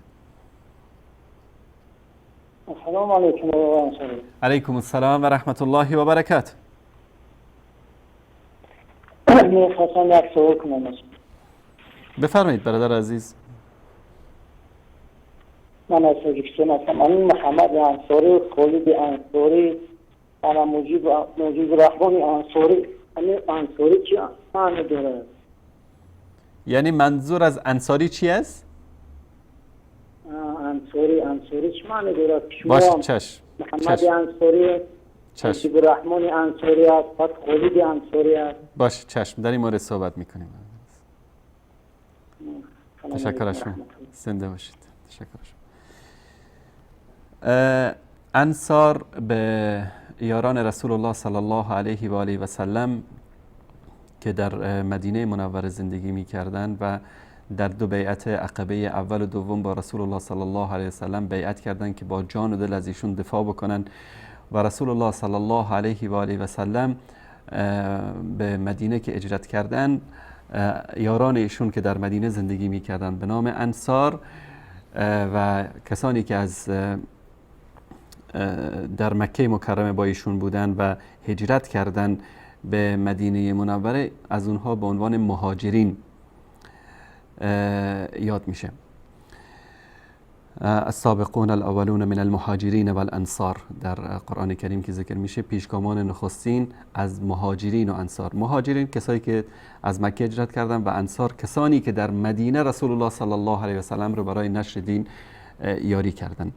کسانی که اسم خانوادگی انصاری برای خودشون دارن بیشتر منسوب هستند به یکی از یاران رسول الله صلی الله علیه و آله و سلم که در مدینه منوره بودند. انصاری هایی که در مناطق جنوب ایران و در افغانستان و در بعضی از مناطق در تاجیکستان قبلا بودن که و انصارهایی که در تاجیکستان بودن بعدا مهاجر شدن به افغانستان، اینها از فرزندان ابو اسماعیل هروی که معروف است به خواجه عبدالله انصاری، صاحب کتاب معروف مناجات نامه، از فرزندان اینا هستن، از نسل ابو اسماعیل هروی هستن و ایشون از نسل ابو ایوب انصاری صاحب رسول الله صلی الله علیه و آله و سلم و صحابی جلیل که رسول الله صلی الله علیه و سلم در خانه ایشون مسکن گزیدن وقتی که اول به مدینه منوره تشریف آورده بودن قبل از اینکه برای خودشون خونه درست بکنن.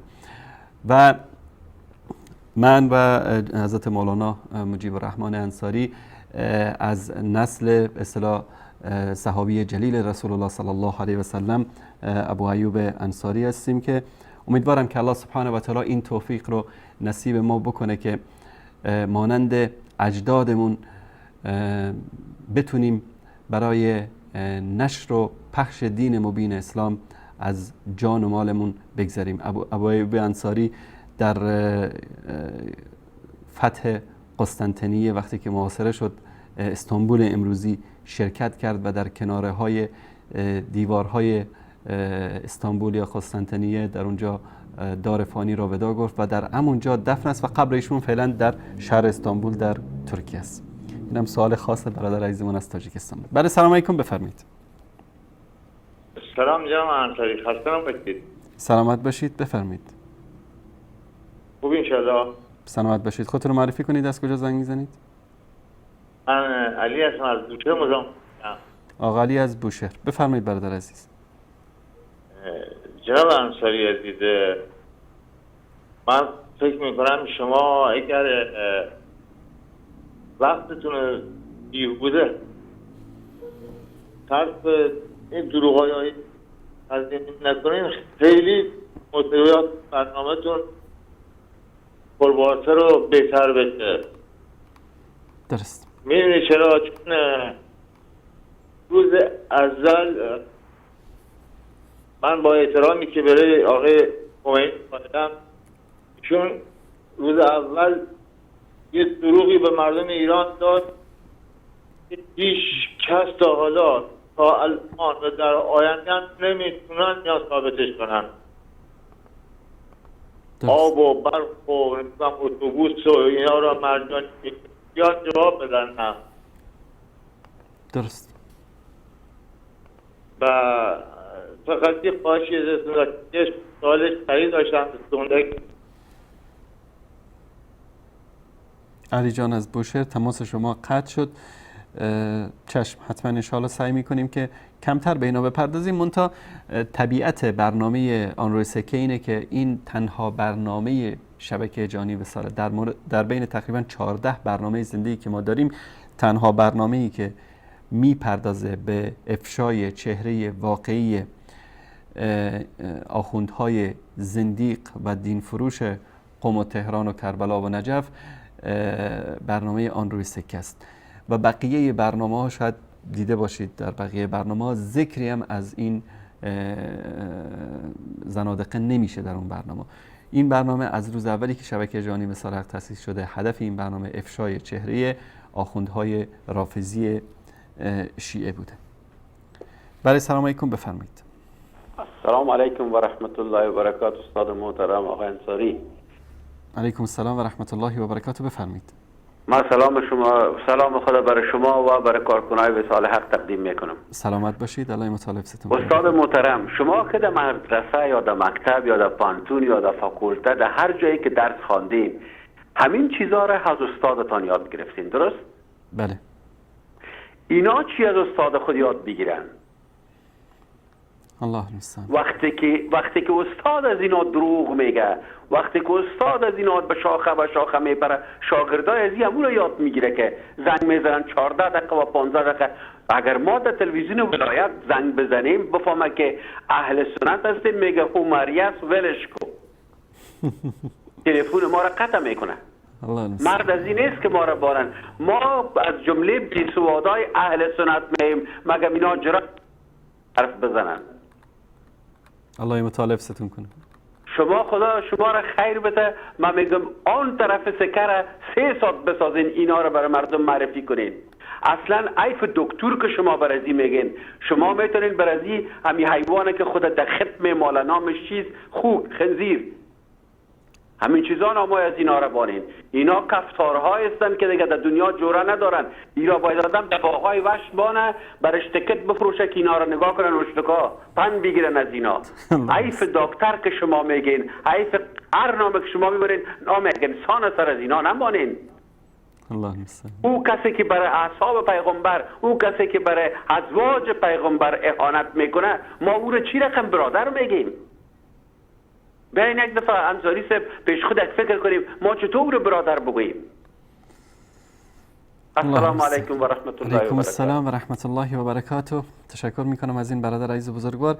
ذکر اصحاب پیامبر رو کردن. کلیپ شماره 881 رو دوستان لحظاتی پیش از این که من وارد استودیو بشم این کلیپ آماده شد در بخش مونتاژ شبکه.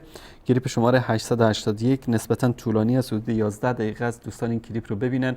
از یک طرف دروغگویی قزوینی و از یک طرف این کلیپ.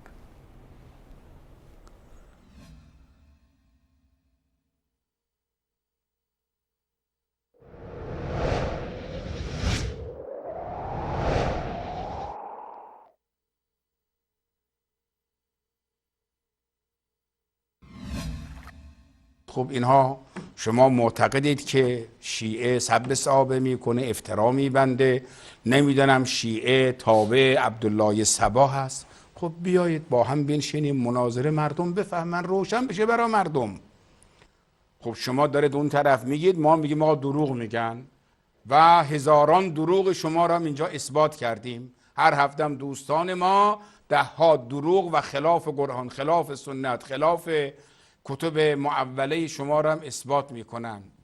خب واقعا اگر راست میگید بیایید قشنگ بنشینیم با هم دیگه گفتگو کنیم.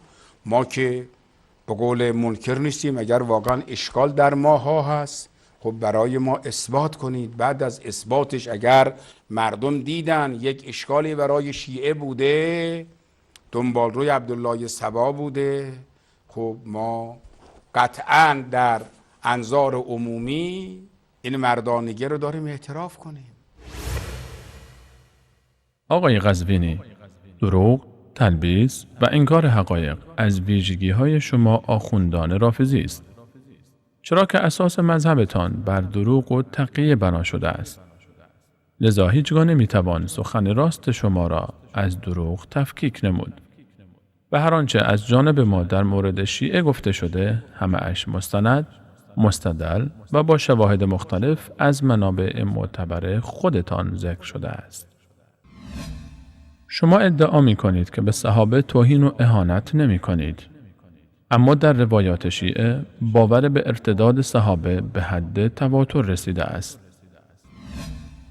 در الکافی، بهار الانوار و الاختصاص از ابو جعفر رحمه الله به دروغ روایت شده است که ایشان فرمودند جز 3 نفر که سلمان و ابوذر و مقداد هستند دیگران همه مرتد شدند.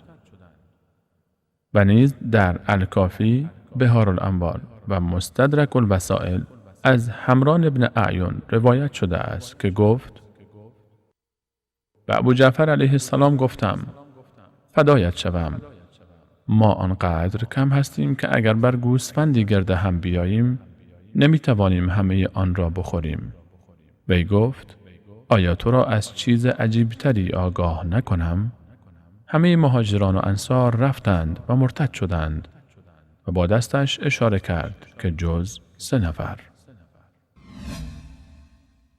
و نیز در الکافی، بهار الانبار، رجال کشی و معجم رجال الحدیث از ابی بکر حضرمی روایت شده است که امام باقر رحمه الله فرمود: همه مردم مرتد شدند جز 3 نفر، سلمان، ابوذر و مقداد.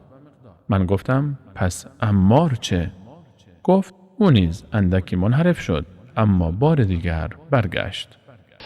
عمار بعد از توطئه سقیفه می‌بینیم که به فرموده امام باقر علیه السلام که می‌فرماد ارتد الناس بعد النبی الا 3، بعد از پیغمبر یک جریان ارتدادی پدید آمد جز 3 نفر که سلمان و مقداد و ابوذر. سائل می‌پرسه ابن رسول پس عمار چی؟ می‌فرماد خدا رحمت کنه عمار دوچار یک تردیدی شد ولی به سرعت برگشت.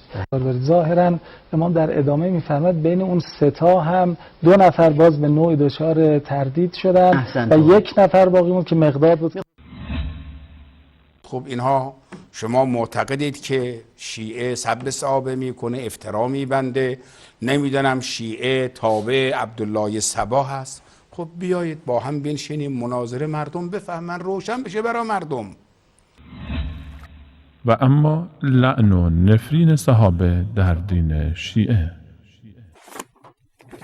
یوسف بهرانی در کتاب لؤلؤة البحرین در شهر زندگانی شیخ نورالدین علی بن عبدالعالی که امروزه به محقق ثانی مشهور شده است، به نقل از نعمت الله جزایری در مقدمه کتاب الجواهر الغوالی فی شرح اوال اللآلی چنین می نویسد: او هرگاه بر مرکبش سوار می شد و یا راه می رفت آشکارا بر شیخین یعنی ابوبکر و عمر رضی الله عنهما و پیروانشان لعنت می فرستاد.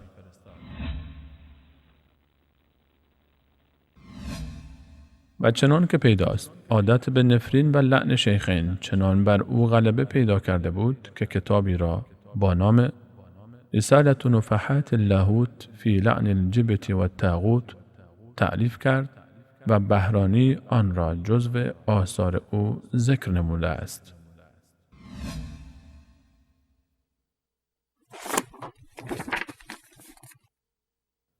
توی سیرکانی در کتاب لآلی الاخبار می نویسد: بدان که بهترین مکان و زمان و حالت برای نفرین و لعن آنها زمانی است که در توالت هستی و در همه مراحل دفع و طهارت و استبرا با خیال راحت چندین بار بگو خداوندا عمر را نفرین کن، سپس ابوبکر را نفرین کن، سپس عمر و عثمان را لعن کن، آنگاه عمر و معاویه را نفرین کن، سپس عمر و یزید را لعن کن، آنگاه عمر و ابن زیاد را لعن کن، آنگاه ابن سعد و عمر را نفرین کن و سپس شمر و عمر را نفرین کن، سپس همه سپاهشان و عمر را لعن کن. پروردگارا بر عایشه، حفصه، هند و ام الحکم و همه کسانی را که از اعمالشان راضی‌اند تا روز قیامت نفرین و لعن بفرست. لعن الله عمر ثم ابوبکر عمر ثم عثمان عمر عمر عمر عمر عمر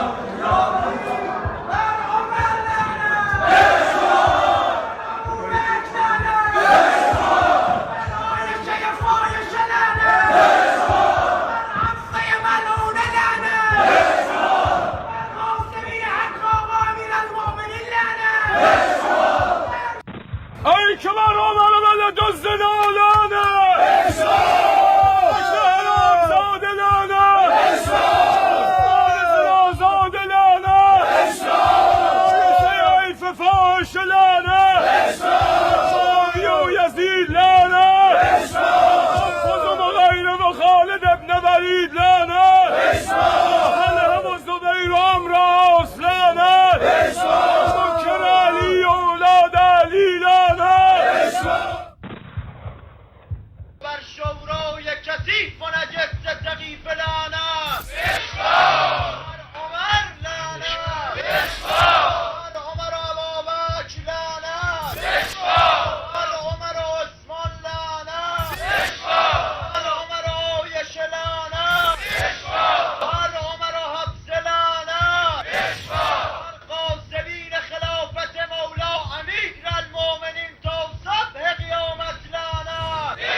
توسط معاویه لعنت الله علیه النار و الحاویه. یکی از خبیث‌ترین کسانی که در تاریخ صحابه وجود داره این مغیرة ابن شعبه است.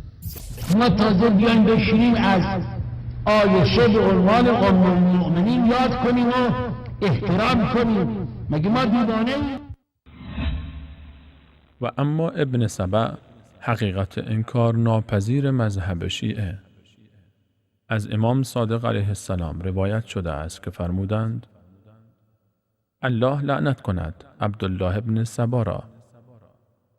الله لعنت کند عبدالله ابن سبع را که درباره امیرالمؤمنین علیه السلام ادعای ربوبیت می‌کرد و به الله سوگند که امیرالمؤمنین علیه السلام جز بنده فرمان برداری برای الله نبود. هلاکت باد بر کسی که بر ما دروغ می‌بندد. عده‌ای درباره ما چیزهایی را ادعا می‌کنند که خودمان درباره خود ادعا نکرده ایم. از آنان بیزاریم و به خدا پناه می‌جوییم. نوبختی نیز می‌گوید سبائی به امامت علی قائل بودند و اعتقاد داشتند که امامت فرض است و از سوی خدا تعیین می‌گردد. آنها پیروان عبدالله ابن سبع هستند. ابن سبع از کسانی بود که بر ابوبکر و عمر و عثمان و دیگر صحابه آشکارا طعن وارد می‌کرد و از آنان بیزاری می‌جست و مدعی بود که علی علیه السلام او را به این کار مکلف کرده است. سعد بن عبدالله اشعری قمی در آغاز سخنش از سبائیت می‌گوید سبائی‌ها پیروان عبدالله ابن سبع هستند. او عبدالله ابن وهب راسبی همدانی است. عبدالله ابن خرسی و ابن اسود که از معتمدترین یارانش بودند او را در این کار یاری کردند. وی اولین کسی بود که بر ابوبکر و عمر و عثمان آشکارا طعن وارد کرد و از آنان اعلان بیزاری نمود.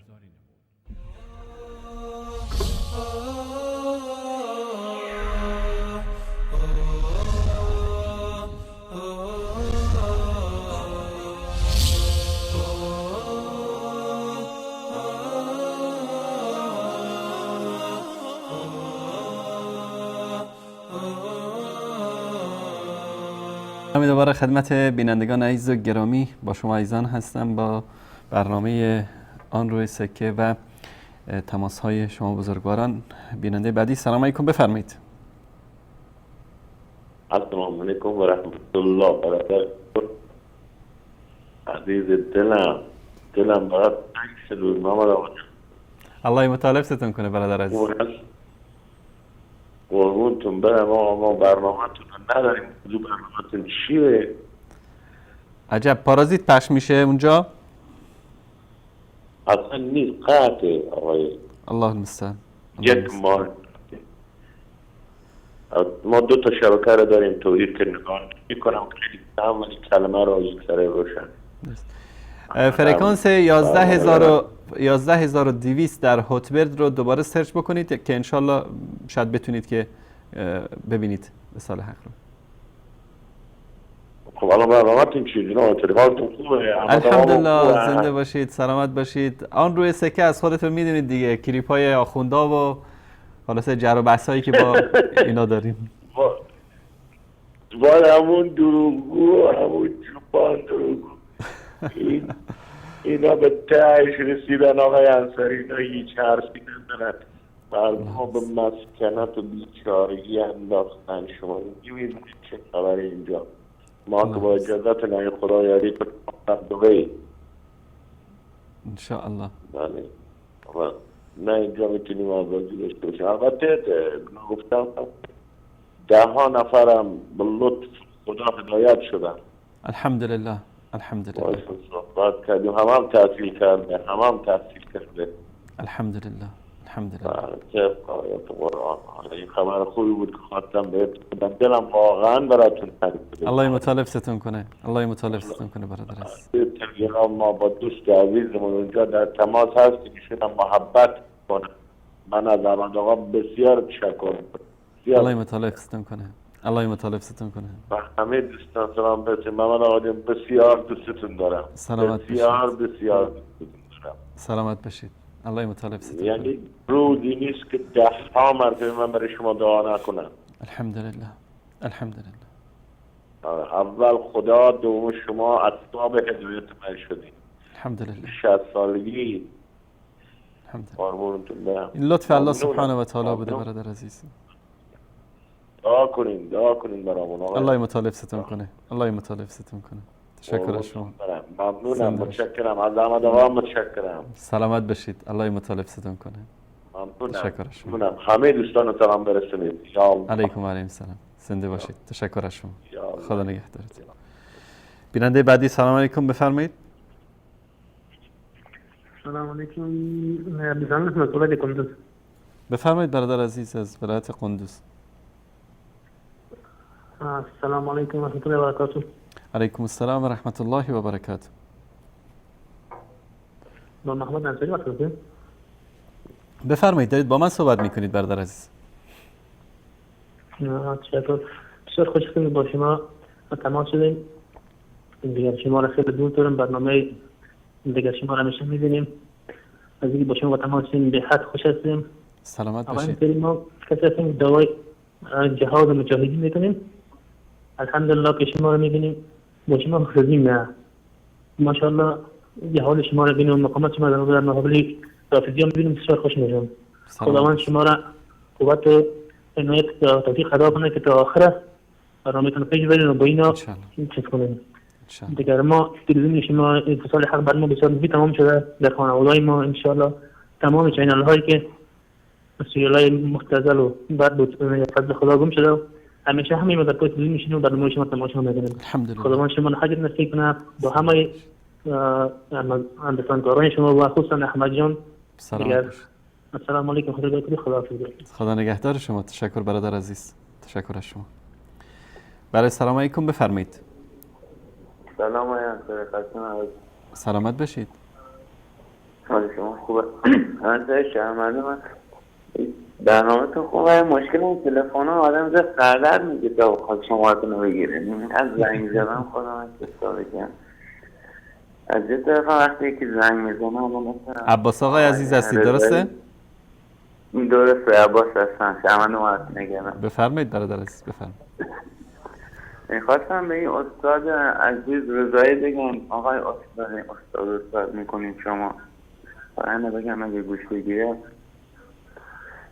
آقای رضایی شما دارید میگید حضرت موسی هارون رو جانشین کرد. این هارون زنده بوده و هست اون موقع بوده. بعد از اون دیگه مردم منتظر پیامبر دیگه بودن. اینقدر نگن حالا مرده ها رو به زنده ها نفرستنید.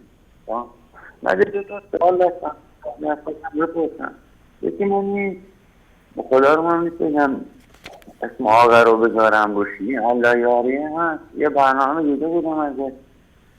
بعد در اومد گفت که عمر زناله موقع که میره خواستگاری دختر علی رضین علی برادر علی عباس مثل که در میاد بهش میگه که آره بیاین. بعد میگه که علی رضین علی میاد یک جن رو به فکر دختر خودش در میاره و بهش میگه تو برو و زن عمر رضین علی بشه. خب و این برنامه یاد داشت گوش میکرد. من با خودتم تعجب کردم. فقط درخواستم این جواب رو بدم به سال از نفسم. اگه هلالیاری واقعا برنامه شما رو میبینه البته اگه لیاقت داشته باشه برنامه رو ببینه. این جدی میگم چون افتخار لیاقت خدا بهش نمیگم. اون لیاقت داشته باشه شما بسیم آقای هلالیاری اگه علی رضیان علی اونقدر قدرت داشت که یه جن بیاره و بترسه و بخواد بده به عمر رضیان علی که نکشه. آقای عزیز چرا نعمت 100 تا جن دیگه رو بیاره یه دونه شمشیر و زلفقار از بهشت و بریبت داره بهشون بده و اونا رو بکشن. اگه یعنی میترسید به جن خواهش کن خودی راه هم داشت. من تعجب میکنم اون بینایی که داشت میگفت خیلی چیز میکرد و چک کن. یه چیزی برنامه دیگه من امروز نگاه کرده بودم. برنامه نمیدونم کدوم شبکه بود فکر کنم همین شبکه‌های شیعه بودن. گفت آره شبکه هم ولایت بود، آره شبکه ولایت بود. آقای یزدانی گفته بود که یه سری شبهات آورده بود از کتاب اهل تسنن که آره اینا تناقض دارن. یه زن یهودی برای رو ذبح میکنه و مسمومش میکنه، میده به پیغمبر صلی الله علیه وسلم بخوره و سیدی که میگه یه جا که گفته بود آره پیغمبر این بره رو میخوره و چیزی بهش نشد.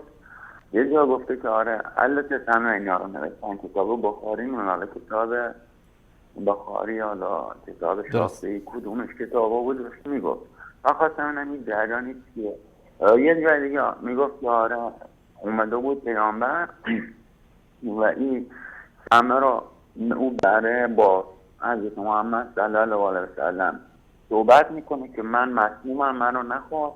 یه جای دیگه گفته بود که آره گفت اینا رو همه نوشتن و یه جای دیگه هم گفته بود که مثل که یک از صحابه میدونه و میگه چون دوست نداشتم اون لذت غذا عبدت من سریعتر خوردم که من پیشمند بشم و بمیرم ولی به حضرت محمد صلی الله علیه وسلم پیشمند.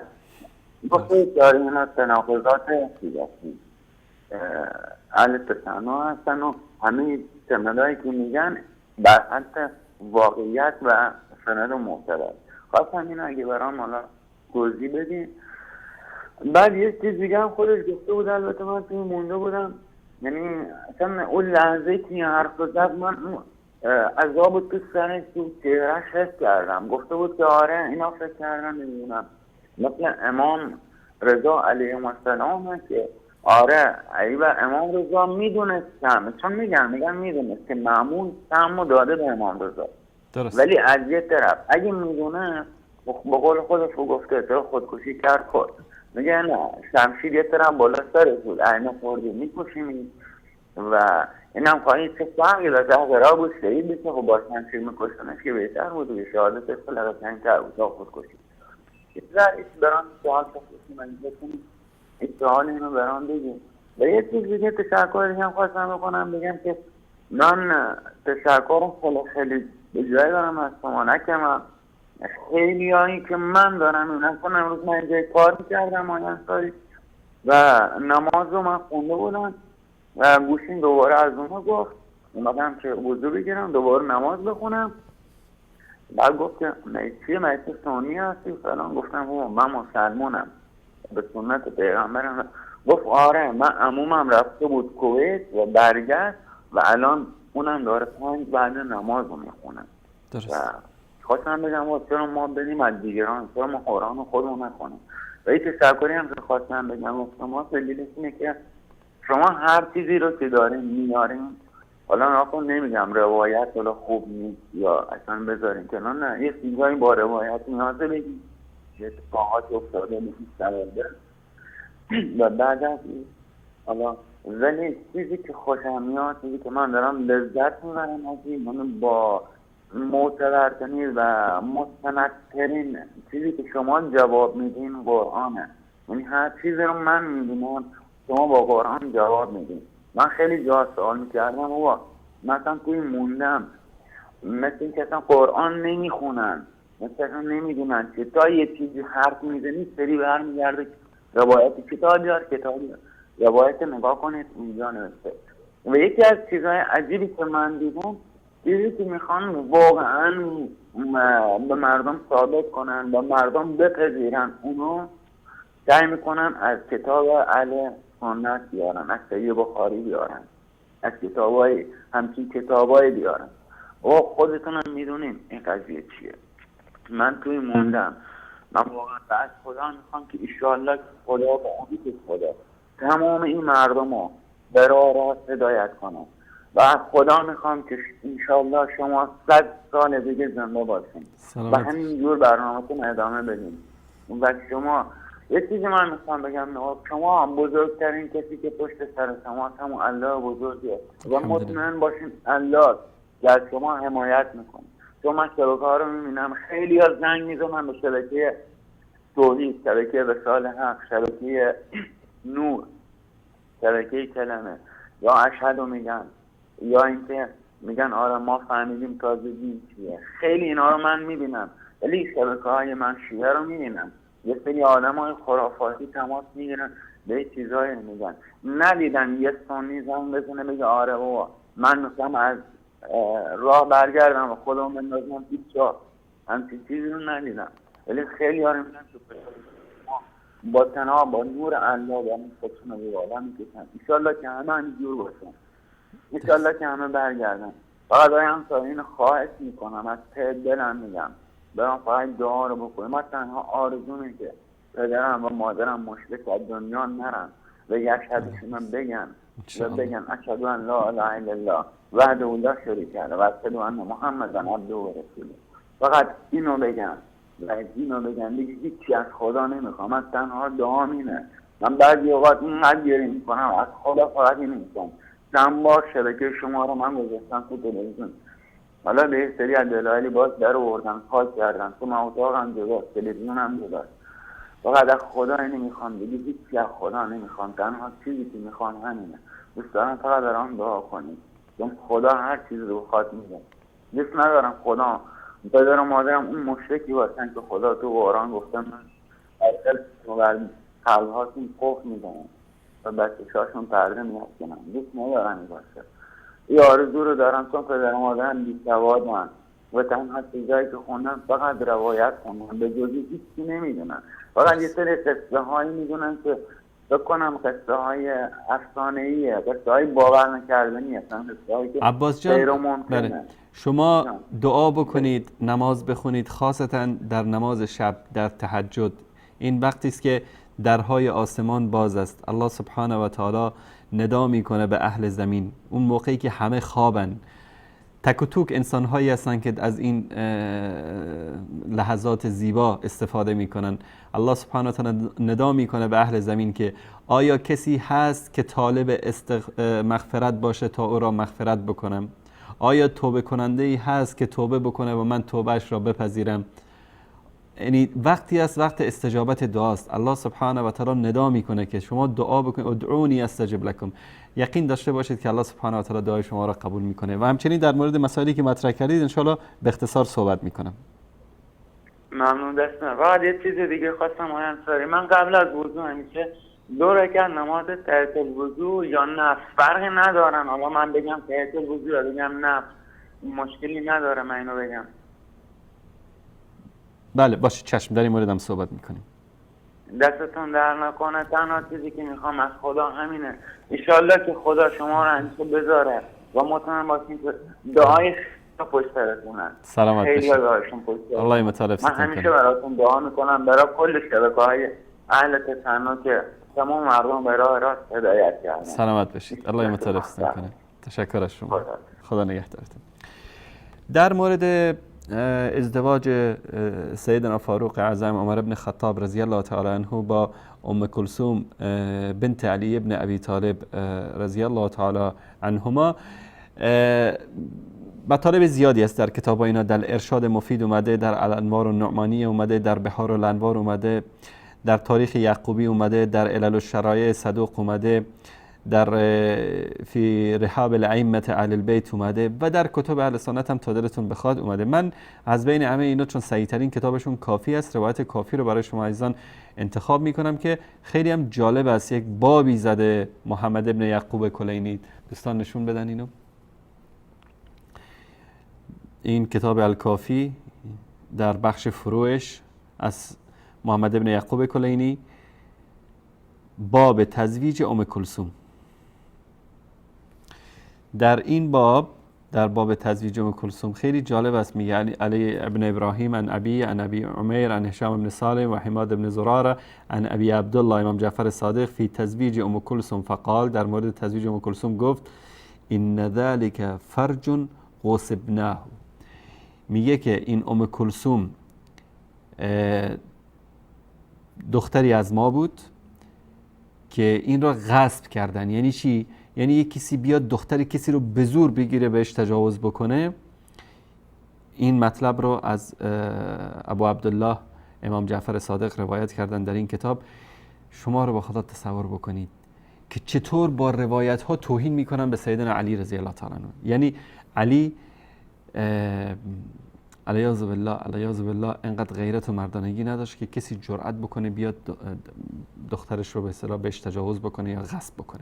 علی کل حال در همین مطلب در باب بعدیش روایت دیگری از رسول الله صلی الله علیه و سلم آوردن که رسول الله صلی الله علیه و سلم فرمودن که اذا جاءكم من ترضون عن خلقه و دینه فزوجوه الا تفعلوا تكون فتنه فی الارض و فساد کبیر.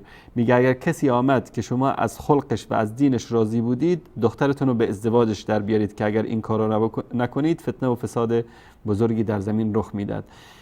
اینا آمدن به خاطر اینکه این روایت ها و تناقضاتی که در کتاباشون از اینا رو جمع و جور بکنن گفتن که این یک جنی بوده که سیدنا علی رضی الله عنه به شکل ام کلثوم در آورد و این داد به عمر و عمر در حقیقت با یک جنی ازدواج کرده بود. یعنی ببینید تصور بکنید خباثت این رافضی‌ها تا چه اندازه است. بعد دیدن که این روایت هم والا جور در نمیاد، جنی چطور با یک انسی ازدواج میکنه و فلان.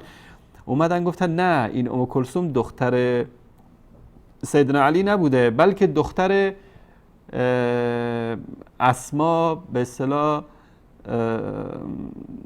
همسر سابق ابوبکر بوده که بعد از فوت ابوبکر با علی ازدواج کرده و این دختر ابوبکر بوده، در حقیقت دختر علی نبوده. این مطلب رو که گفتن خب هر عاقلی میدونه که اگر علی این کارو کرده باشه این خیانته.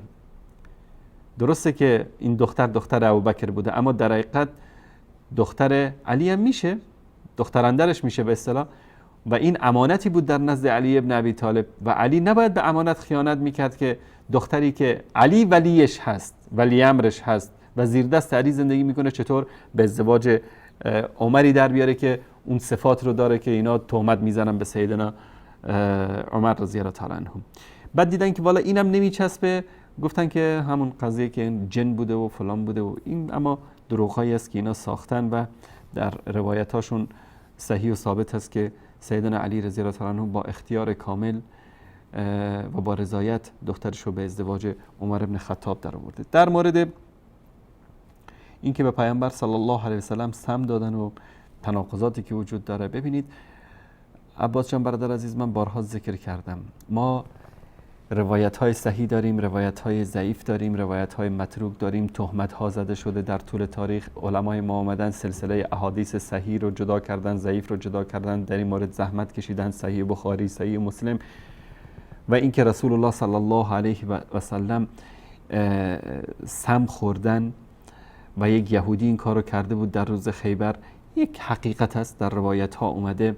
حالا اگر تناقضاتی در مورد صحابه و غیره در این مورد باشه ما با اوناش کار نداریم، چون ما دینمون رو از تناقضات و از این روایت هایی که هزار حرف و حساب در موردش هست نمیگیریم. آنچه که از قرآن کریم است آمنا سلمنا بدون چرا قبول میکنیم. روایات احادیث رسول الله صلی الله علیه و سلم رو بررسی سندی میکنیم، متنش رو، راویانش رو اگر طبق اون ضابطه‌ای که علماء اهل سنت تعیین کردن درست بود قبول میکنیم و الا میزنیم به دیوار و این اعتقاد ماست. و این دلیل بزرگی است که رسول الله صلی الله علیه و آله و سلم علم غیب نداشتن و به خاطر همین این به اصطلاح گوشتی که مسموم بود این رو خوردن. در سوره اعراف آیه 188 الله سبحانه و تعالی میفرماید بگو ای محمد قل لا املک لنفسی نفعا ولا ضرا، من مالک نفع و ضرری برای خود نیستم الا ما شاء الله، مگر آنچه که الله بخواهد. ولو كنت اعلم الغیب، اگر که غیب میدانستم، لاستكثرت من الخیر و ما مسنی السوء، اگر غیب میدانستم اعمال خیر زیادی انجام میدادم و ضرری به من نمیرسید. یعنی شمشیر دشمن، سم، سوء قصد، ترور، این چیزا به پیامبر نمیرسید اگر که غیب میدانستن، در حالی که همه این چیزا اتفاق افتاده در زندگیشون. این انا الا نذیر و بشیر لقوم یؤمنون، من نیستم مگر ترساننده و بشارت دهنده برای قومی که ایمان آوردن. این دلیل واضح است بر اینکه پیامبر صلی الله علیه و سلم علم غیب ندارند. شیعیان اومدن دینشون سراسر تناقض است، گفتن که ائمه و پیامبر غیب میدونستن و اگر غیب میدونستن پس پیامبر و ائمه که سم خوردن و از دنیا رفتن پس اینا خودکشی کردن علیاذ بالله، چون میدونستن که این سم است و چرا خوردنش. در مورد نماز الله سبحانه و تعالی در آیه 103 سوره نساء است که می‌فرماید که ان الصلاة کانت علی المؤمنین کتابا موقوتا، نماز در اوقات معین بر مؤمنان فرض شده است. سیدنا علی رضی الله تعالی عنه در نامه 52 نهج البلاغه اگر که مراجعه بکنید، در نامه 52 و نامه 27 مفصل در مورد اوقات نماز که نماز صبح رو در این موقع بخوانید، ظهر رو در این موقع بخوانید، عصر رو در این موقع بخوانید، مغرب رو در این موقع و عشا رو در این موقع، مفصل در این نامه بخشنامه رسمی از دارالخلافه صادر کردن در این مورد که باید نمازها در اوقات معینش خوانده بشه. و اینایی که امروز نماز رو در 5 وقت، نماز 5 وقت رو در 3 وقت میخونن، در حقیقت مخالفت با سیدنا علی رضی الله تعالی عنه و اوامر ایشون میکنن. نامه 27 نهج البلاغه، نامه 52 نهج البلاغه و خطبه 199 نهج البلاغه مفصلا در مورد 5 وقت نماز خوندن ذکر کرده. و اینایی که خورده میگیرن به شما خودشون از سیدنا علی رضی الله تعالی عنه و از تعلیمات ایشون و از اینکه ایشون نماز رو 5 وقت امر کردن که بخونن بیخبرن و این در تناقض است با ادعای پیروی سیدنا علی رضی الله تعالی عنه. برای بیننده گرامی سلام علیکم، بفرمایید. سلام استاد عزیزم، استاد انصاری. علیکم السلام. مهرانم از سوئیس زنگ میزنم خدمتتون. مهران برادر عزیز بفرمایید. ممنونم استاد. من یه سوالی داشتم خدمتتون. بفرمایید. تو زمان قدیم، تو 1400 سال قبل، کسی نبوده از رسول الله صلی الله علیه و سلم و حضرت علی و خلاصه صحابه پیکر درست کنه یا یه نقاشی یا یه رسمی از اونا بکشه؟ والا چون در بین مسلمانان معمول نبوده و حرام بوده این کار نکردن. خب اگه یه تندیس بود، اگه یه پیکر بود، به نظر شما تو این زمان، تو این وقت دقیقا مثل زمان 1400 سال قبل تو مکه نمیشد؟ چرا دقیقا همین کار میشه؟ چون واقعا همینجوره. چه فرق میکنه یه از یه پیکر من حاجاتمو بخوام، چه از یه کسی که فوت کرده باشه و زیر زمین باشه؟ و این خیلی برای من مهمه، چون خیلی سرایت کرده تو مملکت ما، تو اهل سنت و تشیع و دیگه تشیع رافضی هیچی. درست. به نظر شما دلیلش چیه؟ مثلا پیکری نبوده، تندیسی نبوده، اگه بود چی میشد؟ لطفا در این مورد هم توضیح بدین، چون من شاید مثل شما اطلاعات ندارم. شما استادین، بزرگوارین. از شما خیلی ممنونم برای زحماتی که میکشین. دستتون رو میبوسم. سلامت باشید. خدا حافظ شما. خدا نگهدارتون. تشکر از شما. الله متعال حفظ کنه. ببینید رسول الله صلی الله علیه و آله و سلم وقتی که اومدن و مردم رو دعوت کردن به توحید و یکتاپرستی، اولین کاری که ایشون انجام دادن این بود که با مظاهر شرک و بتپرستی که در دوران جاهلیت بود مبارزه کردن. و برای امین در روایت های متعددی ما داریم از رسول الله صلی الله علیه و آله و سلم که همیشه امر می‌کردن که مردم از مظاهر شرک دوری بکنن. سبب شرک و بتپرستی چی؟ از غلو و افراط در مورد اشخاص. در داستان قوم نوح علیه السلام در سوره نوح، افراد صالحی بودند در بین قوم نوح علیه السلام. اینا که از دنیا رفتن اومدن اینا رو تصاویرشون، ود و سواع و یغوث و یعوق و نصر، اینایی که ذکر میشه در سوره نوح، انسان‌های صالحی بودن که در شروع اومدن تصاویر از اینها رو ساختن، در عبادتگاه‌هاشون نصب کردن، نقاشی بود از اینها. بعد از مدتی گفتن ولی این نقاشی‌ها خراب میشه، بیاین از سنگ به اصطلاح مجسمه‌ای بتراشیم. بعد مجسمه‌ای تراشیدن از این انسان‌های صالح و عبادت نمی‌کردن. نسل اول عبادت نمی‌کردن. نسل اول می‌دونست که خدای یکتا است. نسل اول می‌دونست که اینها کاری نیستن. نسل اول می‌دونست که اینها یک بت بیجانی هستن که فقط به خاطر یادگار درست شدن. نسل‌های بعدی آهسته آهسته اومدن نظر کردن به اینا، لمس کردن اینا رو، بعد اومدن به طرف اینا نماز خوندن، بعد از اینا حاجات خواستن، بعد اینا رو واسطه قرار دادن، بعد اینا وسیله شدن تا اینکه اینا قوم اینا شدن بت پرست. یعنی طی مراحل این کار صورت گرفته.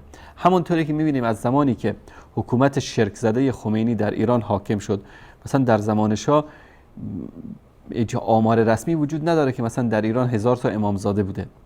الان آمار رسمی که اینا اعلان کردن میگن بیش از 18,000 امامزاده است. هر روز هم یک امامزاده جدید اضافه میشه. غیر از این که امامزاده جدید اضافه میشه، امامزاده سیار ساختن. می‌بخشید،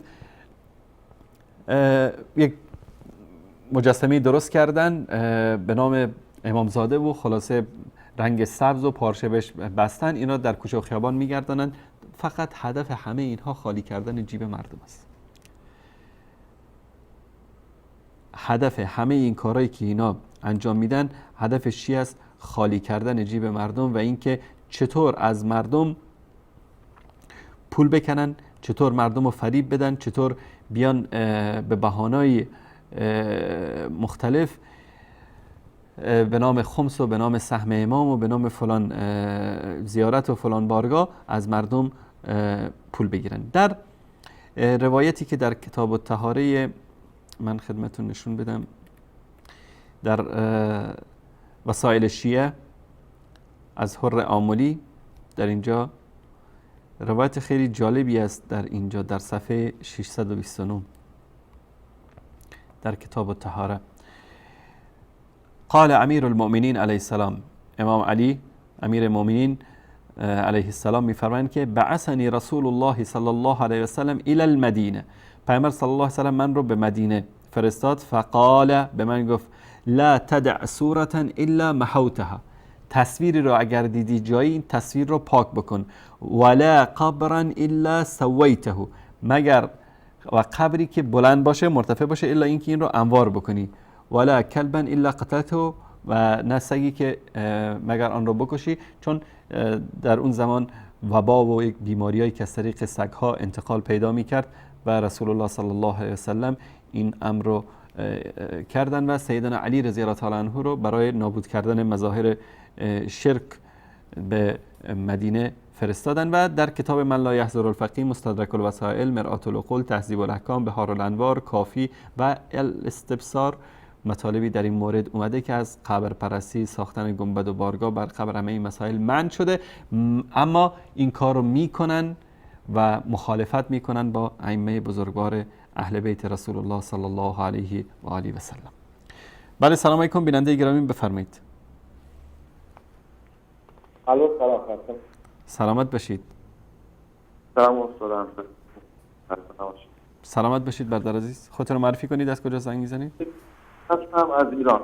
آقای مجید از آقا مجید.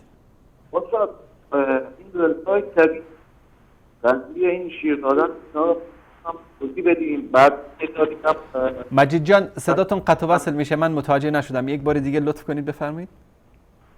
سلام، خسته نباشید. من مجید هستم از ایران. صدا میاد الان استاد؟ الان خوبه؟ یک کمی آرومتر چون صداتون قطع و وصل میشه، بفرمایید.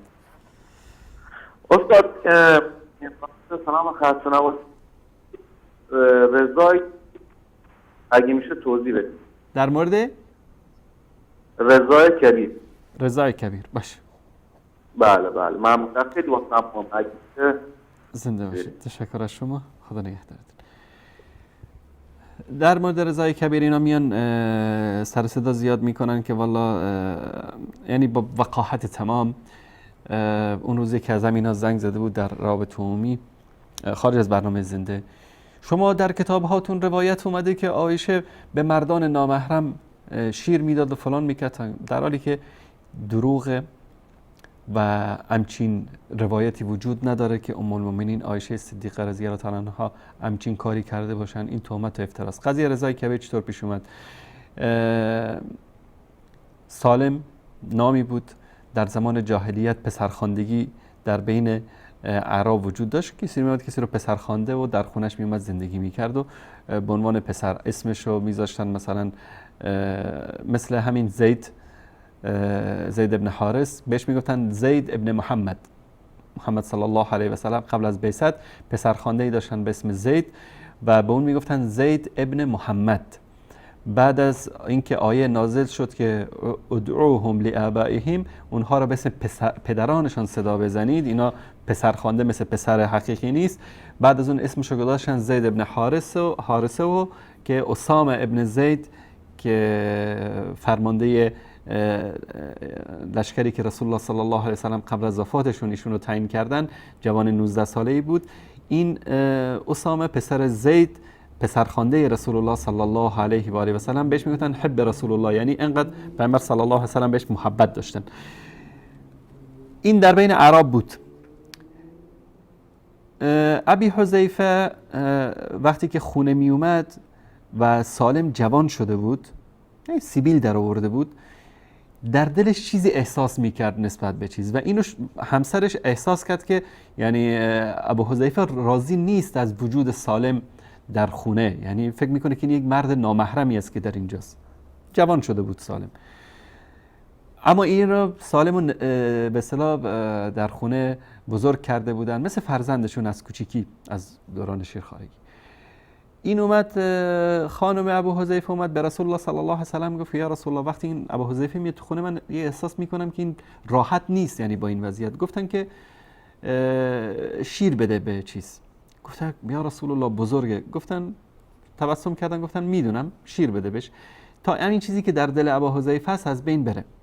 و این قضیه صورت گرفت و این فتوای رسول الله صلی الله علیه و سلم خاص در مورد سالم و ابو حذیفه پدرش بود، پدر خواندهش به اصطلاح، که قضیه در همینجا خاتمه پیدا کرد. بعد از رسول الله صلی الله علیه و آله و سلم ام المؤمنین عایشه صدیقه رضی الله تعالی عنها فتوا میدادن به همین قضیه و بعد از اون اصحاب رسول الله صلی الله علیه و سلم و بقیه امهات المؤمنین ایشون رو تذکر دادن که این قضیه در مورد سالم است و ایشون بعد از اون دیگه این فتوا رو ندادن. کل قضیه رضای کبیر این است، اما اینا میان اینو بزرگ میکنن که والله عایشه رضی الله تعالی عنها این میکرده اون میکرده، دروغ‌هایی است که درست کردن. اصل قضیه این است و همچین چیزی وجود نداره و فعلا هم یعنی اگر کسی هم بیاد بر این اساس فتوا بده، عموم جمهور علمای صحابه و تابعین و فقهای اهل سنت با این مخالفن و این در حقیقت اشتباهی بود که در یک قضیه فقهی از ام المؤمنین عایشه صدیقه رضی الله تعالی عنها سر زده بود و ما قائل به عصمت هیچ کدوم از اینها نیستیم. ثانیاً قضیه شیر دادن این نبود که مثلا یک مرد جوانی یک چیز بیاد، یک زنی برز معذرت سینه‌شو یا پستانشو در بیاره، در دهن اون بگذاره، بعد اون بمکه، شیر بخوره، بعد از اون این محرم بشه. این قضیه شما تصور بکنید ابو حذیفه به خاطر اینکه این پسرخوانده‌اش تو خونه جوان شده بود، به سن بلوغ رسیده بود، ناراحت بود که چطور همسرش مثلا بدون روسری یا بدون حجاب در خونه در جلوی این پسرخوانده‌اش ظاهر بشه. چطور این ابو حذیفه و چطور غیرت ابو حذیفه، امثال ابو حذیفه و دیگر صحابه و تابعین و حتی ام المؤمنین عایشه صدیقه و اینا راضی بشه که یک زن جوانی یا یک زن بزرگی سینه‌شو در دهان یک مرد دیگری قرار بده که اصلا این اصلا با واقعیت جور در نمیاد، اما چون اینها سینه‌هاشون پر از حقد و کینه است، بیمارن، مریضن. دید آخوند به صحابه و به امهات المؤمنین همون دیدی است که نسبت همون تصویر ذهنی که از خواهرانشون، از مادرانشون، از اون زنهایی که در زیارت حضرت معصومه در قم و در دور و برش که مشغول صیغه و تنفروشی هستن، تصویر ذهنی قزوینی و شاگردانش و آخوندها از زنان صحابه رسول الله صلی الله علیه و سلم این چنین است. شما تصور بکنید در اون زمانی که قرآن میگفت و اذا سألتموهن متاعا فاسألوهن من وراء الحجاب، اگر که از زنهای پیامبر چیزی خواستید از پشت حجاب، از پشت پرده بخواهید، انقدر حساس بودن به این مسائل. چطور راضی میشه که یک زن چیکار میکردن؟ در یک ظرفی شیر رو میدوشیدن میدادن. همین کاری که به اصطلاح همسر ابو حذیفه کرد در مورد سالم. هیچ وقت نرفت سینه‌شو در دهان سالمی که بزرگ شده بود و جوان شده بود قرار بده. حالا اگر اینا بیان سیانمایی بکنن و خلاصه این قضیه رو طور دیگری جلوه بدن، این بیماری است که در دلهاشون دارن. این کلا در مورد قضیه رضای کبیر است. بله، سلام علیکم، بفرمایید. بیننده گرامی بفرمایید. تماس بعدی. سلام علیکم، بفرمایید. الو. بله، سلام علیکم. الو. بفرمایید بیننده گرامی. الو. شما همینطور الو الو بگید تا نوبتتون بیاد. بله، سلام علیکم، بفرمایید.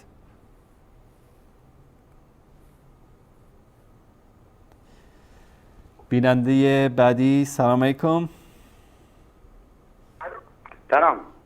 سلام و رحمت الله و برکاته.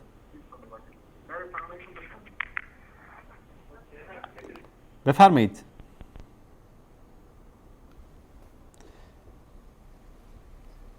بله بیننده گرامی بفرمایید.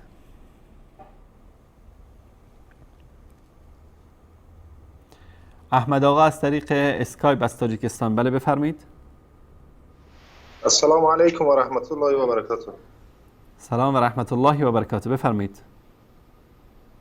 استاد عزیز بزرگوار خوب هستی؟ الحمدلله. سلامت باشید برادر عزیز.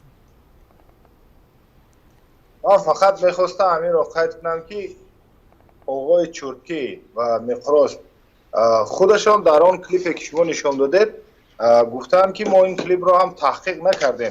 پس تحقیق نکرده باشند چگونه میتوان از نام یک عالم اهل سنت برآمد کرده و این گونه دروغ رو پیشکش تمام مردم گردانند؟ و خداوند شما رو حفظ کند. واقعا دفاع از اهل سنت میکنید و خداوند روز تا روز رافضیان رو شرمنده و شرمسار گردانده شده است. الله شما رو حفظ کند و نگهبان باشد. سلامت باشید. تشکر از شما برادر عزیز. الله مطلع کنید. مطلب دیگری که اینجا میخواستم بهش اشاره بکنم که روایتی پیدا کردم در کتاب من لا یحضر الفقیه.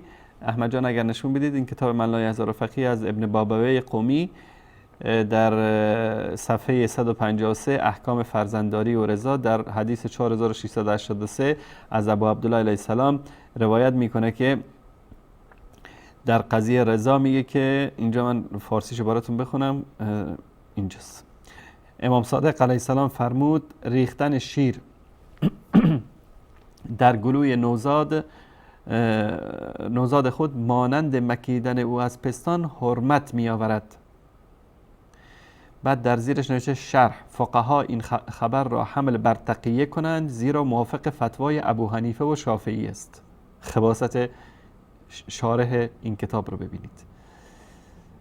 یعنی همون قضیه فتوایی که ام المؤمنین عایشه صدیقه میدادن که ریختن شیر در یک ظرف و خوردنش حرمت می آورد، نه اینکه زنی بره و پستانش رو در دهان مرد دیگری قرار بده. و اینا در کتابشون از این بدترش رو دارند. من یک نمونه خدمتتون نشون بدم. در اینجا این کتاب الکافی است، اصول کافی، صفحه 284 جلد 1.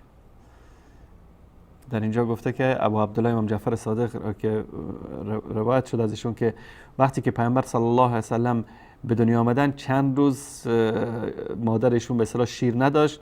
فالقاه ابو طالب علی ثدی نفسه. ابو طالب اومد ایشون رو در زیر پستان خودش قرار داد. فانزل الله فیه لبنا فرزع منه ایاما.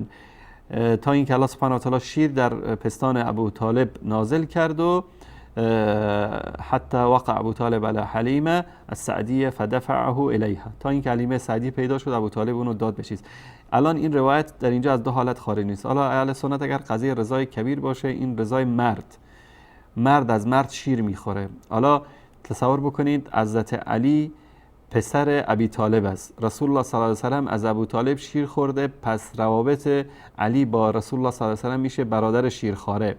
بعد رسول الله صلی الله علیه و سلم دخترشون رو به ازدواج علی در آوردن، یعنی حضرت علی با فرزند برادر خودش، با دختر برادر شیرخواره خودش ازدواج کرده.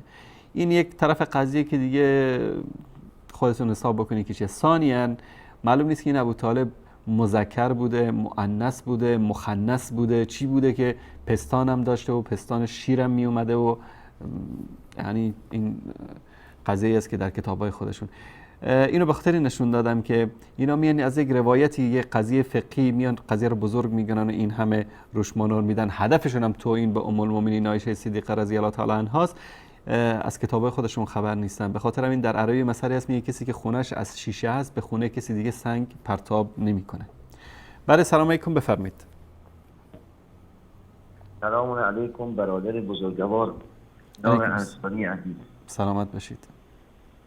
عرضم حضور شما که الله تعالی بر عزت شما بیفزاید و واقعا عزت دنیا رو که الله به شما داده امیدوارم الله برکت بده و عزت آخرت هم الله تعالی به شما بده ان شاء الله. آمین آمین. عرضم حضور شما که برادر بزرگوار، من تعجب میکنم شما چطور با امثال رضایی و اینها هم کلام میشید، قرآن خوندن رو بلد نیست.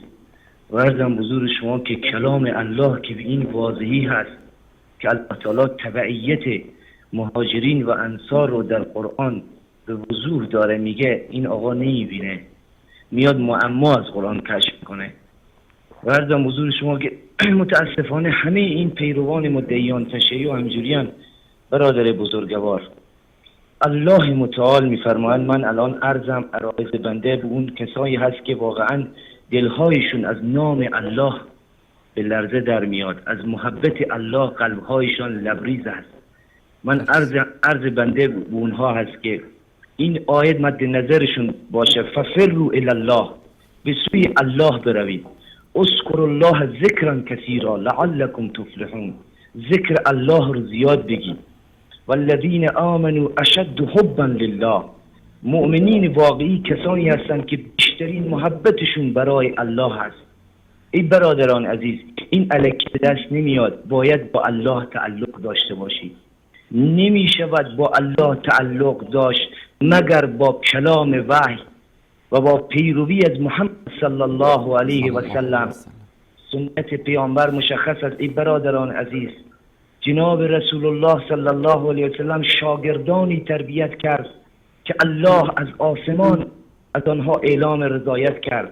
در صدر اونها ابوبکر صدیق رضی الله عنه، عمر فاروق، عثمان ذوالنورین و علی مرتضی و تمام مهاجرین و انصار. و الله تعالی گفت اینها مؤمنان واقعی هستند. به من مسلمان امروز الله در قرآن به وضوح آشکارا میگه ای کسی که میخواهی وارد بهشت بشوی، ای کسی که میخواهی مؤمن واقعی باشی، از اونها تبعیت کن. اونها اول بر الله ایمان آوردن، ایمانشون بر آخرت به یقین رسیده بود، داشتن بهشت و جهنم رو میدیدن، با چشمای خودشون انگار داشتن میدیدن و اونها برای آخرت تلاش میکردن.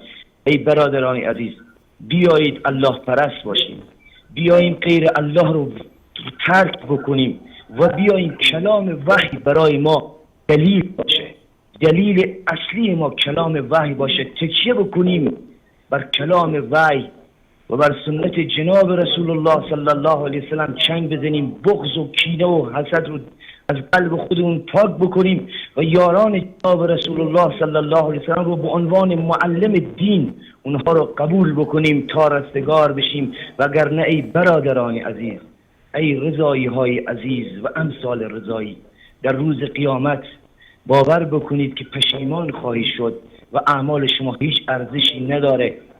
و نکته آخر، بیایید پیرو واقعی علی باشید. کجای شما با علی تطبیق دارد؟ یک نمونه رو ذکر بکنید. دیگر عرضی ندارم، شما الله یگانه می‌سپارم. شکر شما برادر عزیز گرامی، جزاکم الله خیر. بیننده بعدی، سلام علیکم، بفرمایید. سلام علیکم و رحمت الله. علیکم السلام. سلامت باشید. درود بر شرف و غیرتون. من یه دو تا سوال کوچولو دارم. بفرمایید. یکی این که چرا درباره این امامان، مثلا وفات امامان رو ما مثلا امام حسن مجتبی 7م صفر هم میگن، 28م صفر هم میگن، اینا رو مثلا به این چیزی نمیدونن، ولی مثلا فرض امام حسین تو قتل اگر جلوی سولاخ بود اونا میدونن.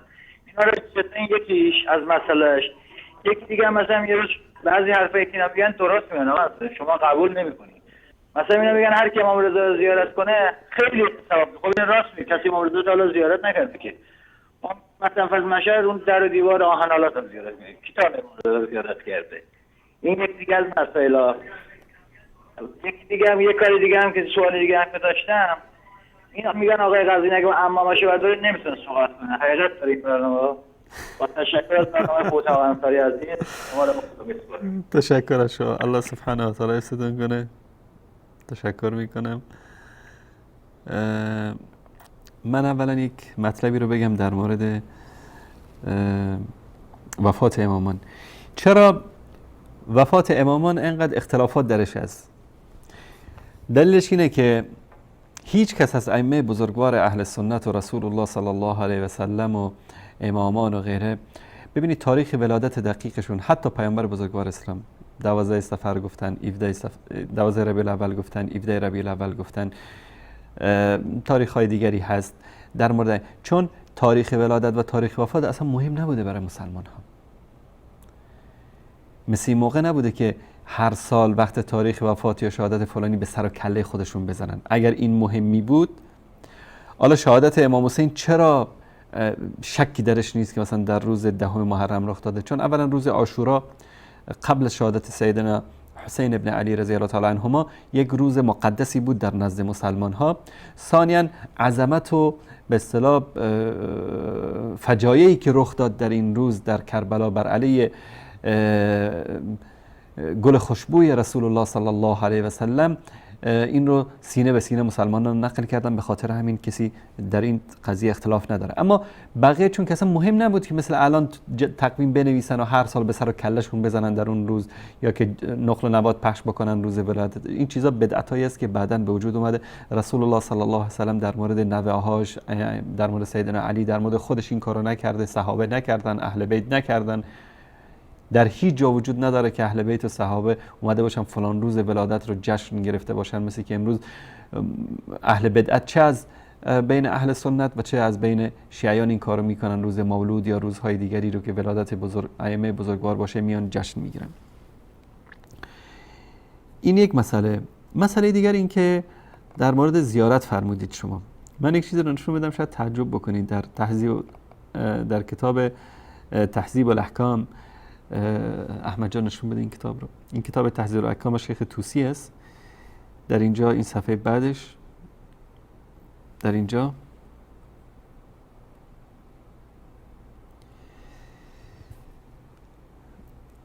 لا تمكث جثة نبي ولا وصي النبي في الارض اكثر من 40 يوما. در باب من الزیادات، باب 224 در کتاب مزار تهذیب الاحکام، در اینجا در روایت 7195 میگه که جسد از ابو عبدالله روایت است امام جعفر صادق، جسد پیامبر و وصی پیامبر، وصی نبی یعنی امامان، در زمین نمیماند مگر 40 روز. بعد از 40 روز کجا میره؟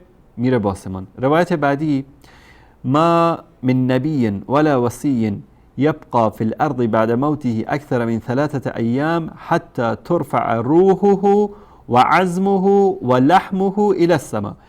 پیامبر یا وصی پیامبر در زمین نمیماند بعد از مرگ مگر 3 روز. بعد از این 3 روز روحش، استخوانش و گوشتش به آسمان برده میشه.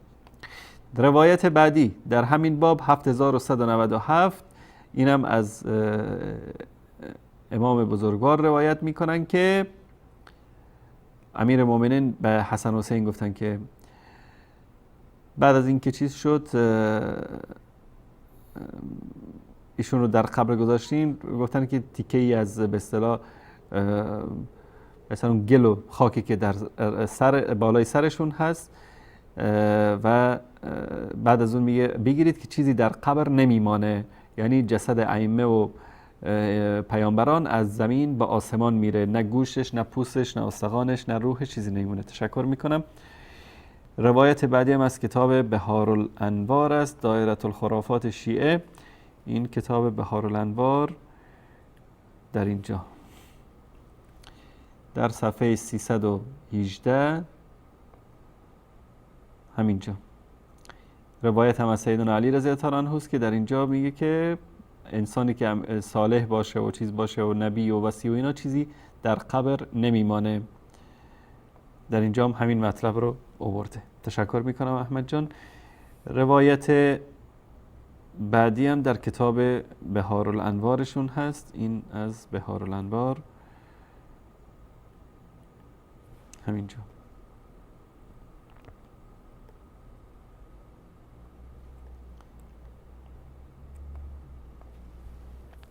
در صفحه 406 جلد 18 این روایت هم از رسول الله صلی الله علیه وسلم روایت شده که ایشون فرمودن که انا اکرم علی الله من ان یدعنی فی الارض اکثر من 3 و هکذا عندنا حکم الائمه. میگه که من به اصطلاح در نزد الله مکرمتر هستم از این که بیشتر از 3 روز جسد من در زمین بمونه و همین چیز در مورد ائمه صدق میکنه. پس اینایی که میرن در کربلا و نجف و امام رضا و شاه عبدالعظیم و حضرت معصومه و فلان الان به سر و کله خودشون میزنن، یک مشت با عرض معذرت جاهل احمق هستن، چون نه در اونجا روح ائمه است، نه استخوان ائمه است، نه پوست و گوشت ائمه است، هیچی نیست. یک مشت خاک خالی است، حتی خاک ائمه هم اونجا نیست.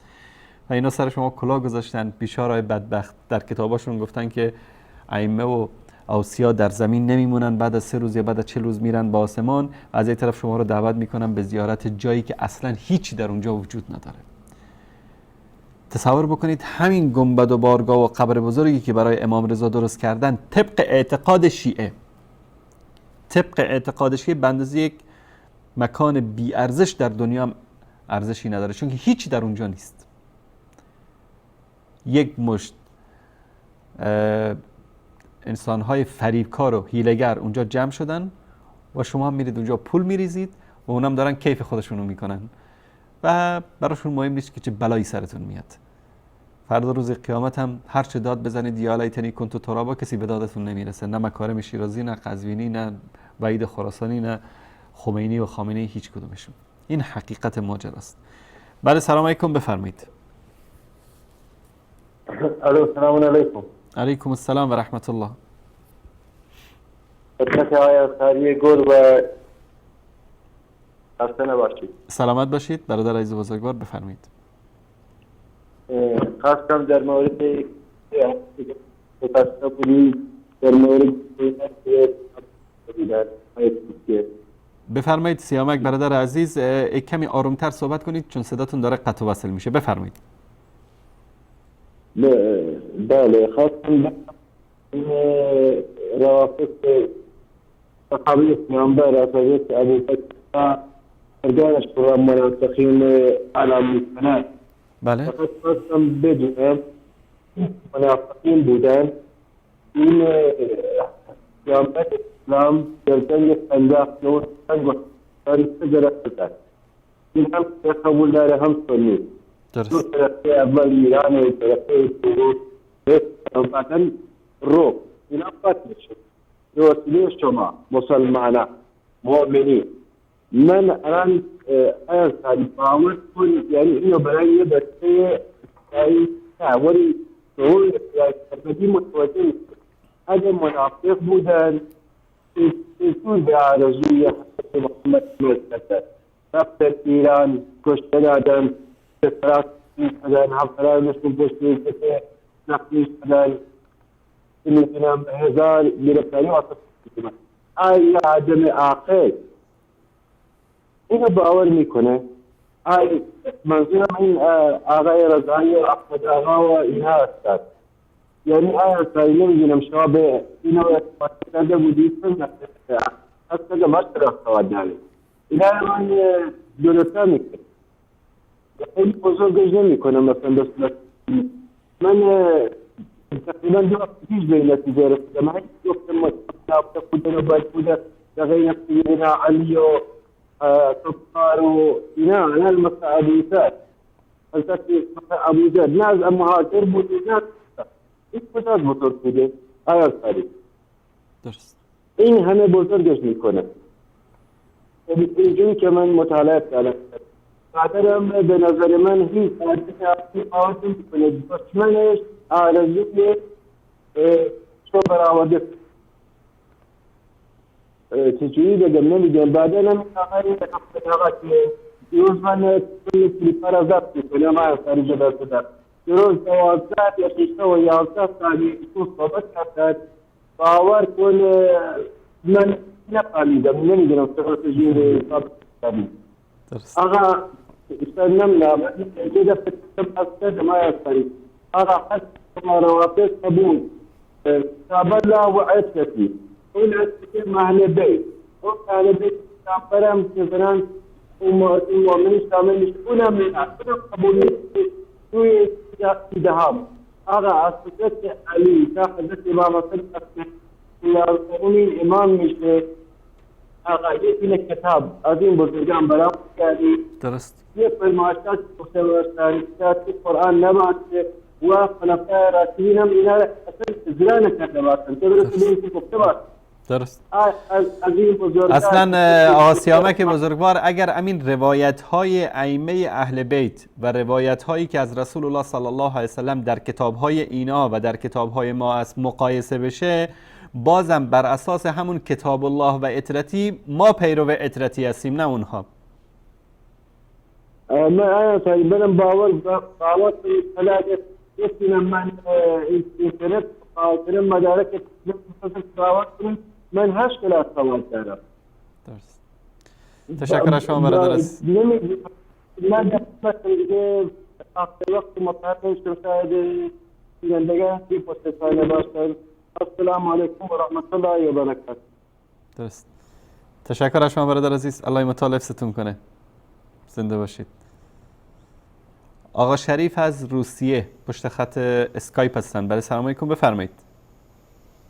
سلام علیکم و رحمت الله. علیکم السلام و رحمت الله و برکاته. آقا انسان خوب هستید؟ سلامت باشید شریف جان برادر عزیز بفرمایید. البته که بار اول که زنگ میزنیم کمتر در هیجان هستیم، از شما تنها التماس دعا داریم. سلامت باشید شریف جان برادر عزیز. الله سبحانه و تعالی جنت الفردوس و همراهی رسول الله صلی الله علیه و سلم نصیب شما بکنه. آمین. همه ما را. تشکر. زنده باشید. زنده باشید. تشکر از شما. خدا نگهدارتون. در مورد صحبت های سیامک برادر عزیز و گرامی ببینید اون آقا چرا نمیخواست روایت بخاری و مسلم رو بخونه؟ چون که در اونجا قضیه تمسک نیست، فقط یادآوری است در مورد اهل بیت. ما در قرآن کریم الله سبحانه و تعالی تمسک به صحابه و یقینا علی ابن ابی طالب، حسن ابن علی، حسین ابن علی اینام جز صحابه هستن. تمسک به صحابه رو محور و مدار ایمان قرار داده. در سوره بقره آیه 137 الله سبحانه و تعالی میگه که فَإِنْ آمَنُوا بِمِثْلِ مَا آمَنْتُمْ بِهِ فَقَدْ اهْتَدَوْا. اگر که انسان‌ها مانند ایمان شما صحابه ایمان بیاورن هدایت یافته هستند. صحابه محور هستند، صحابه قدوه هستند، الگو هستند برای کل بشریت تا روز قیامت. چون اونها بودن که در کنار پیامبر صلی الله علیه وسلم زندگی کردن، جهاد کردن، از مال و جانشون گذشتن. و یقینا که علی ابن ابی طالب، حسن ابن علی، حسین ابن علی اینام جز صحابه‌ای بودن که با پیامبر صلی الله علیه وسلم بودن. و در آیه دیگه که آیه معروف است در سوره توبه آیه 100 در اینجا الله سبحانه و تعالی می‌فرماید والسابقون الاولون من المهاجرین والانصار والذین اتبعوهم باحسان رضی الله عنهم و رضوا عنه. میگه که پیشگامان نخستین مهاجرین و انصار و کسانی که از آنها پیروی کردن. در چه چیز پیروی کردن؟ در امور دین پیروی کردن. مگه ما از چیه صحابه پیروی میکنیم؟ دین رو به ما رسوندن، طریقه نماز، طریقه روزه، زکات، حج، همین احادیث پیامبر، همین قرآن رو همین صحابه برای ما رساندن. وقتی که ما از آنها پیروی میکنیم مشمول این مژده الله سبحانه و تعالی قرار میگیریم که کسانی که مهاجرین و انصار بودن، پیشگامان نخستین مهاجرین و کسانی که از آنها پیروی کردن رضی الله عنهم و رضوا عنه، اینها از الله راضی هستند، الله هم از اینها راضی است. و اعد لهم جنات تجری تحت الانهار، و برای آنها آماده کرده باغ‌هایی که از فرودستش جویبارها روان است، خالدین فیها ابدا، در آنجا همیشه جاویدان میمانند. ذلک الفوز العظیم، این از پیروزی بزرگ. پس متابعت از صحابه در قرآن کریم ذکر شده، اما متابعت از اهل بیت رسول الله صلی الله علیه و سلم در قرآن کریم ذکر نشده. در هیچ جا در قرآن نگفته به ما که شما ای مسلمان ها برید از اهل بیت رسول الله صلی الله علیه و آله و سلم متابعت بکنید. اگر همچین چیزی می اومد تا امروز هم هر کسی که از اهل بیت پیامبر صلی الله علیه و سلمی بود میگفت که بیاید از آن متابعت بکنید. و در بین اهل بیت در بین اهل بیت رسول الله صلی الله علیه و سلم بعد از رسول الله انسانهای صالح و طالح بودن، انسانهای خوبم بودن. در خود مذهب شیعه میگن همین عموی امام زمان جعفر کذاب بهش میگفتن، زناکار، شرابخور، دائم الخمر بوده، طبق روایات کتابهای خودشون انسان فاسق و فاجر بوده. پس اگر قرار متابعت از اهل بیت باشه، بعد از همه اهل بیت باید متابعت صورت بگیره بدون چون و چرا. اما در قضیه صحابه میدونیم که الله سبحانه و تعالی از بین صحابه مهاجرین و انصار رو انتخاب میکنه و اینها رو و کسانی که اینها رو متابعت بکنن، پیروی بکنن، به اونها بهشت برین رو وعده میده. و همچنین میگه که اگر مثل ایمان صحابه ایمان داشتید، درست صحابی بودن، الله سبحانه و تعالی ایمانشون چرا مثال میزنه؟ اگر زنا کردن، صحابه زنا کردن در بینشون، اومدن پیش رسول الله صلی الله علیه و سلم توبه نصوح کردن، گفتن یا رسول الله ما رو پاک بکنید. اگر عمل زشتی انجام دادن، مانند 3 نفری که تخلف کردن از تبوک، از غزوه تبوک، اومدن پیش پیامبر صلی الله علیه و سلم طلب مغفرت کردن، مانند منافقین نبودن که برن برای خودشون عذر بتراشن و اینقدر سختی و زجر کشیدن تا که الله سبحانه و تعالی براءت و توبه اونها را قبول کرد از بالای 7 آسمان. درسته گناه میکردن، اما متوجه میشدن که گناه کردن و در پی این بودن که چطور خودشون رو پاک بکنن از این گناه. معصوم نبودن، اما انسانهایی بودن که فرشتگان به حال اونها غبطه میخوردن. به خاطر همین الله سبحانه و تعالی به ما میگه اگر که مثل ایمان صحابه ایمان آوردید، اون وقت شما رهیاب هستید، هدایت یافته هستید. بله سلام علیکم، بفرمایید. سلام علیکم، خسته نباشید. سلامت باشید خواهر گرامی، بفرمایید. ببخشید سوالی داشتم از خدمت استاد گرامی. خواهر گرامی، من سوالات شرعی پاسخ نمیدم. به برنامه پرسش پاسخ روزهای دوشنبه تماس بگیرید. جناب مولانا عبدالقدوس دهقان به سوالات شرعی پاسخ میدن. سوالات فقهی نیست، راجع به معنی و تفسیر آیه 4 سوره مبارک از صف. کدوم سوره؟ سوره مبارک از صف. بله. به خاطر اینکه معنیش رو به صورت وارونه و اشتباه تو ایران تازگی به خصوص بین جوانان و تلگرام پخش کردن، خیلی منو ناراحت و نگران کرده. باشه در این مورد صحبت میکنم. من میخواستم معنیش رو که الان تو ایران پخش شده بفرمایید. اینطوری معنی دادن که در حقیقت خداوند کسانی را دوست می‌دارد که در صفوف استوار و آخرین در راه خدا آدم می‌کشند. الله المستعان. باشه در این مورد صحبت میکنم. دست شما در نکنه، خسته نباشید. سلامت باشید. بیننده بعدی، سلام علیکم، بفرمایید. سلام علیکم آقای انصاری. علیکم السلام و رحمت الله و برکاته. آقای انصاری حالتون خوبه؟ الحمدلله، بفرمایید. ممنون از برنامه خیلی خوبتون.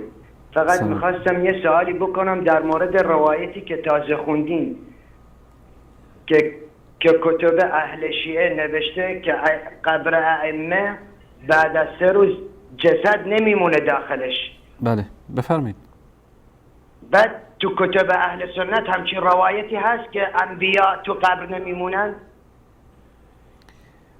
ما اهل سنت قبر پرست نیستیم مثل شماها. شمایی که قبر پرست. نه یه سوال، نه آیا انصاری، من با شما فقط نشستم با یکی از رفیقام همچین صحبتی کرد، گفت نه تو کتب اهل سنت نشون داد. آیا هست تو کتب اهل سنت؟ بله در کتب اهل سنت هست که جسد انبیا در قبر میمونن، خراب نمیشن. بعضی روایات در این مورد هست. بله. نه تو قبر میدونم که جسد انبیا تو قبر میمونه، خراب نمیشه، ولی تو کتب اهل سنت نوشته که بعد 3 دقیقه یا 3 روز اصلا هیچی نمیمونه تو قبر. نمیدونم، ندیدم. ولو این که همچین روایتی باشه هیچ ضرری به حال ما نداره، چون ما قبر پرست نیستیم.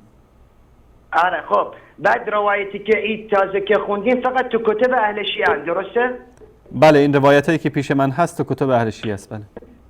خیلی ممنون، دستتون درد نکنه. تشکر از شما.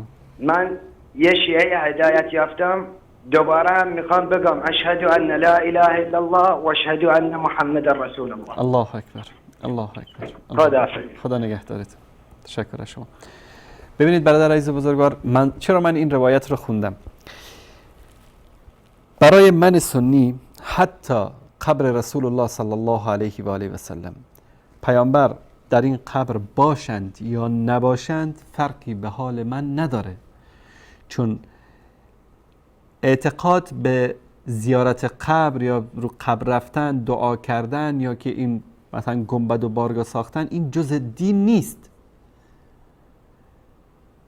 این جز دین نیست. یعنی من مسلمان از روزی که به دنیا آمدم تا روزی که از دنیا رفتم، برای یک بارم اگر زیارت قبری نرم گناهکار نشدم، در حالی که ما معتقد هستیم که زیارت قبر عبادت است. اگر انجام بدی طبق شریعت، طبق فرموده رسول الله صلی الله علیه و سلم انجام بدی، تو یک کار خوب انجام دادی، عبادتی رو انجام دادی، الله سبحانه و تعالی بهت پاداش میده. اما اگر انجام ندی از تو بازخواست نمیکنه. ما اعتقاد داریم چه جسد انبیا و صالحین در قبرهاشون باشه چه نباشه برای ما فرق نمیکنه، چون که ما از قبرهای اونا چیزی نمیخوایم. بدبخت کسایی هستن که فکر میکنن امام رضا اونجا به دادشون میرسه، فکر میکنن تو این 4 دیواری که درست کردن دورش طواف میکنن اینجا امام رضا هست، اما طبق روایت های کتب خودشون در اونجا هیچ چیزی نیست. و اگر همچین روایتی در کتب اهل سنت آمده که دیگه نورون علی نور، بعضشون خیلی بدتره از این چیزا. اما در مورد خواهرمون که گفتن اشتباه ترجمه کردن، متاسفانه اینا مریضن. این آیه است در سوره صف، اگر نشون بدید آیه 4، ان الله يحب الذين يقاتلون في سبيله صفا كأنهم بنيان مرصوص. اینا بیگمان الله سبحانه و تعالی کسانی که چون بنیانی آهنین صف بسته در راه او پیکار میکنن دوست دارد. این آیه در مورد کسانی است که در راه الله سبحانه و تعالی جهاد میکنن، چه جهاد کلمه، چه جهاد با شمشیر، چه جهاد با وسایل مختلف، جهاد با کفار و با مشرکین و با دشمنان دین که الله سبحانه و تعالی مشروع قرار داده. این آیه دعوت به وحدت و یکپارچگی است. ببینید که در افغانستان وقتی که مجاهدین با هم طبق همین بنیان مرصوص بودن، صف بسته با هم یک جا متحد بودن، تونستن اتحاد جماهیر شوروی رو شکست بدن. این آیه دعوت میکنه به اتحاد یک دستگی، یک دلی. در سوریه وقتی که مجاهدین با هم یک دست بودن، یک دل بودن، تونستن که در مدت خیلی کوتاه تا نزدیکای قصر ریاست جمهوری همین بشار اسد ملعون برسن. اما وقتی که اختلاف و دو دستگی در بینشون ایجاد شد، با هم درگیر شدن، این صفها شکسته شد. ببینید شما تصور بکنید یک دیوار به هم پیوسته باشه، این اصطلاحی که در اینجا ذکر شده، یک دیوار آهنین به هم پیوسته باشه، هیچ کس نمیتونه اینو خراب بکنه.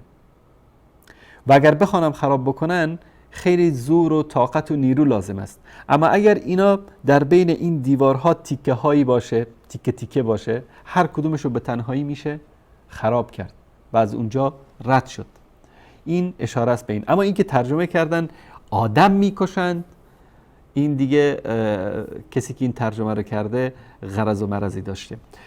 و این که میان میگن در قرآن کریم الله سبحانه و تعالی در آیات متعدد، مثلا در ابتدای سوره محمد، در این سوره و در سوره‌های دیگه دعوت به آدم کشی کرده، دعوت به این کرده مردم رو بکشید و بزنید و سر ببرید و فلان بکنید. این تصویری است مشوش که دشمنان اسلام میخوان از دین مبین اسلام عرضه بکنن در خاصتا مؤسسات تبشیری، نصرانی ها، مسیحی ها این چیزها رو بیشتر تبلیغ میکنن، در حالی که در همین قرآن کریم ما در سوره ممتحنه در اینجا صریحاً الله سبحانه و تعالی در آیه 8 در اینجا چی میگه؟ میگه لا ینهاکم الله عن الذین لم یقاتلوکم فی الدین. اصلا جنگ و جهاد دفاع با کی است؟ با کسایی که در راه دین به خاطر دین با مسلمان ها می جنگن. الله شما را از نیکی کردن و رعایت عدالت نسبت به کسانی که در امر دین با شما نجنگیدند ولم یخرجوکم من دیارکم و شما را از شهر و دیارتان بیرون نکردن نهی نمی کند که چیکار بکنید؟ ان تبروهم و تقسطوا الیهم، که به اونها نیکی بکنید و رعایت عدالت رو در حق اونها انجام بدید. ان الله یحب المقسطین، الله سبحانه و تعالی عدالت پیشگان را دوست دارن. در آیه بعدی، در آیه 9، انما ینهاکم الله عن الذین قاتلوکم فی الدین، تنها شما را، یعنی الله سبحانه و تعالی شما را از دوستی با کسانی نهی می کند که در امر دین با شما چیکار کردن؟ جنگیدن. و اخرجوکم من دیارکم، و شما را از شهر و دیارتون بیرون کردن. و این آیه به ما این رو میرسانه که ما فقط با کسانی می جنگیم که در امر دین با ما می جنگن. شاید بعضیا بگن که خب در بعضی از کشورها نجنگیدن کفار با مسلمان ها، اما مسلمان ها حمله کردن بر بالای اونها. چرا؟ چون اونها در جلوی دعوت و رسیدن دین رو گرفتن. اصلا اسلام چی میخواد؟ اسلام آزادی میخواد. اسلام میخواد که دین به بشریت عرضه بشه. اسلام با اون کمال و با اون جمالی که داره به انسانها عرضه بشه. کسی خواست ایمان بیاره، کسی خواست ایمان نیاره. لا اکراه فی الدین، در مسئله دین اسلام ایمان آوردن جبر و قدر. این اسلام نمیگه شمشیر ببر بالای سر کسی بگی که تو حتما باید مسلمان بشی. در اینجا لا اکراه فی الدین است، اجباری در این که کسی رو ما به زور مسلمان بکنیم نیست. اما چرا بعضی اوقات مسلمان ها می جنگن با بعضی از کشورها، بعضی از گروه هایی که اصلا اونها با شما نجنگیدن، منتها چی کار کردن؟ جلوی نشر و پخش دعوت رو گرفتن. یعنی میخوان انسان ها در همون ذلت و بردگی اونها زندگی بکنن. در این صورت مسلمان ها باید بر اونها عرضه بکنن، یا جزیه بدن، یا اینکه اسلام بیارن، یا اینکه با اونها می جنگن. سه گزینه با اونها پیشنهاد میشه. حالا شاید بگید که خب شما مسلمانان ظالم هستید، میرید جزیه میگیرید از اونها. جزیه گرفتن باور کنید یک تکریم است برای غیر مسلمان ها.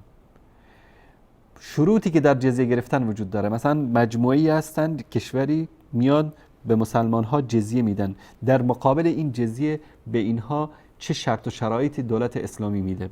اولا اینها از خدمت سربازی معاف هستن، اجباری نیست. وقتی که نفیر عام صادر بشه، بسیج عمومی صادر بشه، همه مسلمان‌ها باید بسیج بشن، آماده بشن در صف اول بجنگن. اما اینها در مقابل همون جزیه‌ای که پرداخت میکنن از خدمت سربازی در حکومت اسلامی معاف میشن. آزادی کامل برای شعائر دینیشون و همه حقوقی که یک مسلمان در یک جامعه داره اونها هم دارن. و خواهر گرامی، اینایی که اینطوری قرآن رو ترجمه میکنن فقط هدفشون این است که نشون بدن که اسلام علیه بالله دین خشونت است، دین قتل است، دین غارت است و اینا همه برنامه ریزی شده. این ترجمه ها و این دسایس صورت میگیره. تماس بعدی بعد 5 دقیقه از وقت برنامه گذشته. احمد جان بفرمایید. یک چند دقیقه به ما وقت بدید. تماس مشکل داره باشه. آخرین تماس برای سلام علیکم بفرمایید. الو، سلام علیکم. علیکم السلام و رحمت الله. میبخشید استاد، تفسیر آیه 8 سوره نمل. بله. میفرماید فلما جاءها نودي أن بورك نوح في النار ومن حولها وسبحان الله رب العالمين. تفسیرش میکنید لطفا؟ باش. تشکر. خدا نگهدار. انشالله در هفته آینده مفصل در این مورد صحبت میکنیم، چون وقت برنامه کلا به پایان رسیده، حدود 6 دقیقه از وقتمون گذشته. این در مورد قضیه موسی و رفتنشون به کوه طور است و اینکه از دور آتشی دیدن و ندایی از اونجا آمد که الله سبحانه و تعالی ندا کرد و با موسی علیه السلام صحبت کرد، که انشالله در هفته آینده مفصل در این مورد صحبت میکنم. تا فرصت دیگر که باز هم با آن روی سکه در خدمت شما عزیزان خواهیم بود، همه تان را به پروردگار متعال میسپارم و صلی الله علی سیدنا و حبیبنا محمد و علی آله و صحبه اجمعین. السلام علیکم و رحمت الله و برکاته.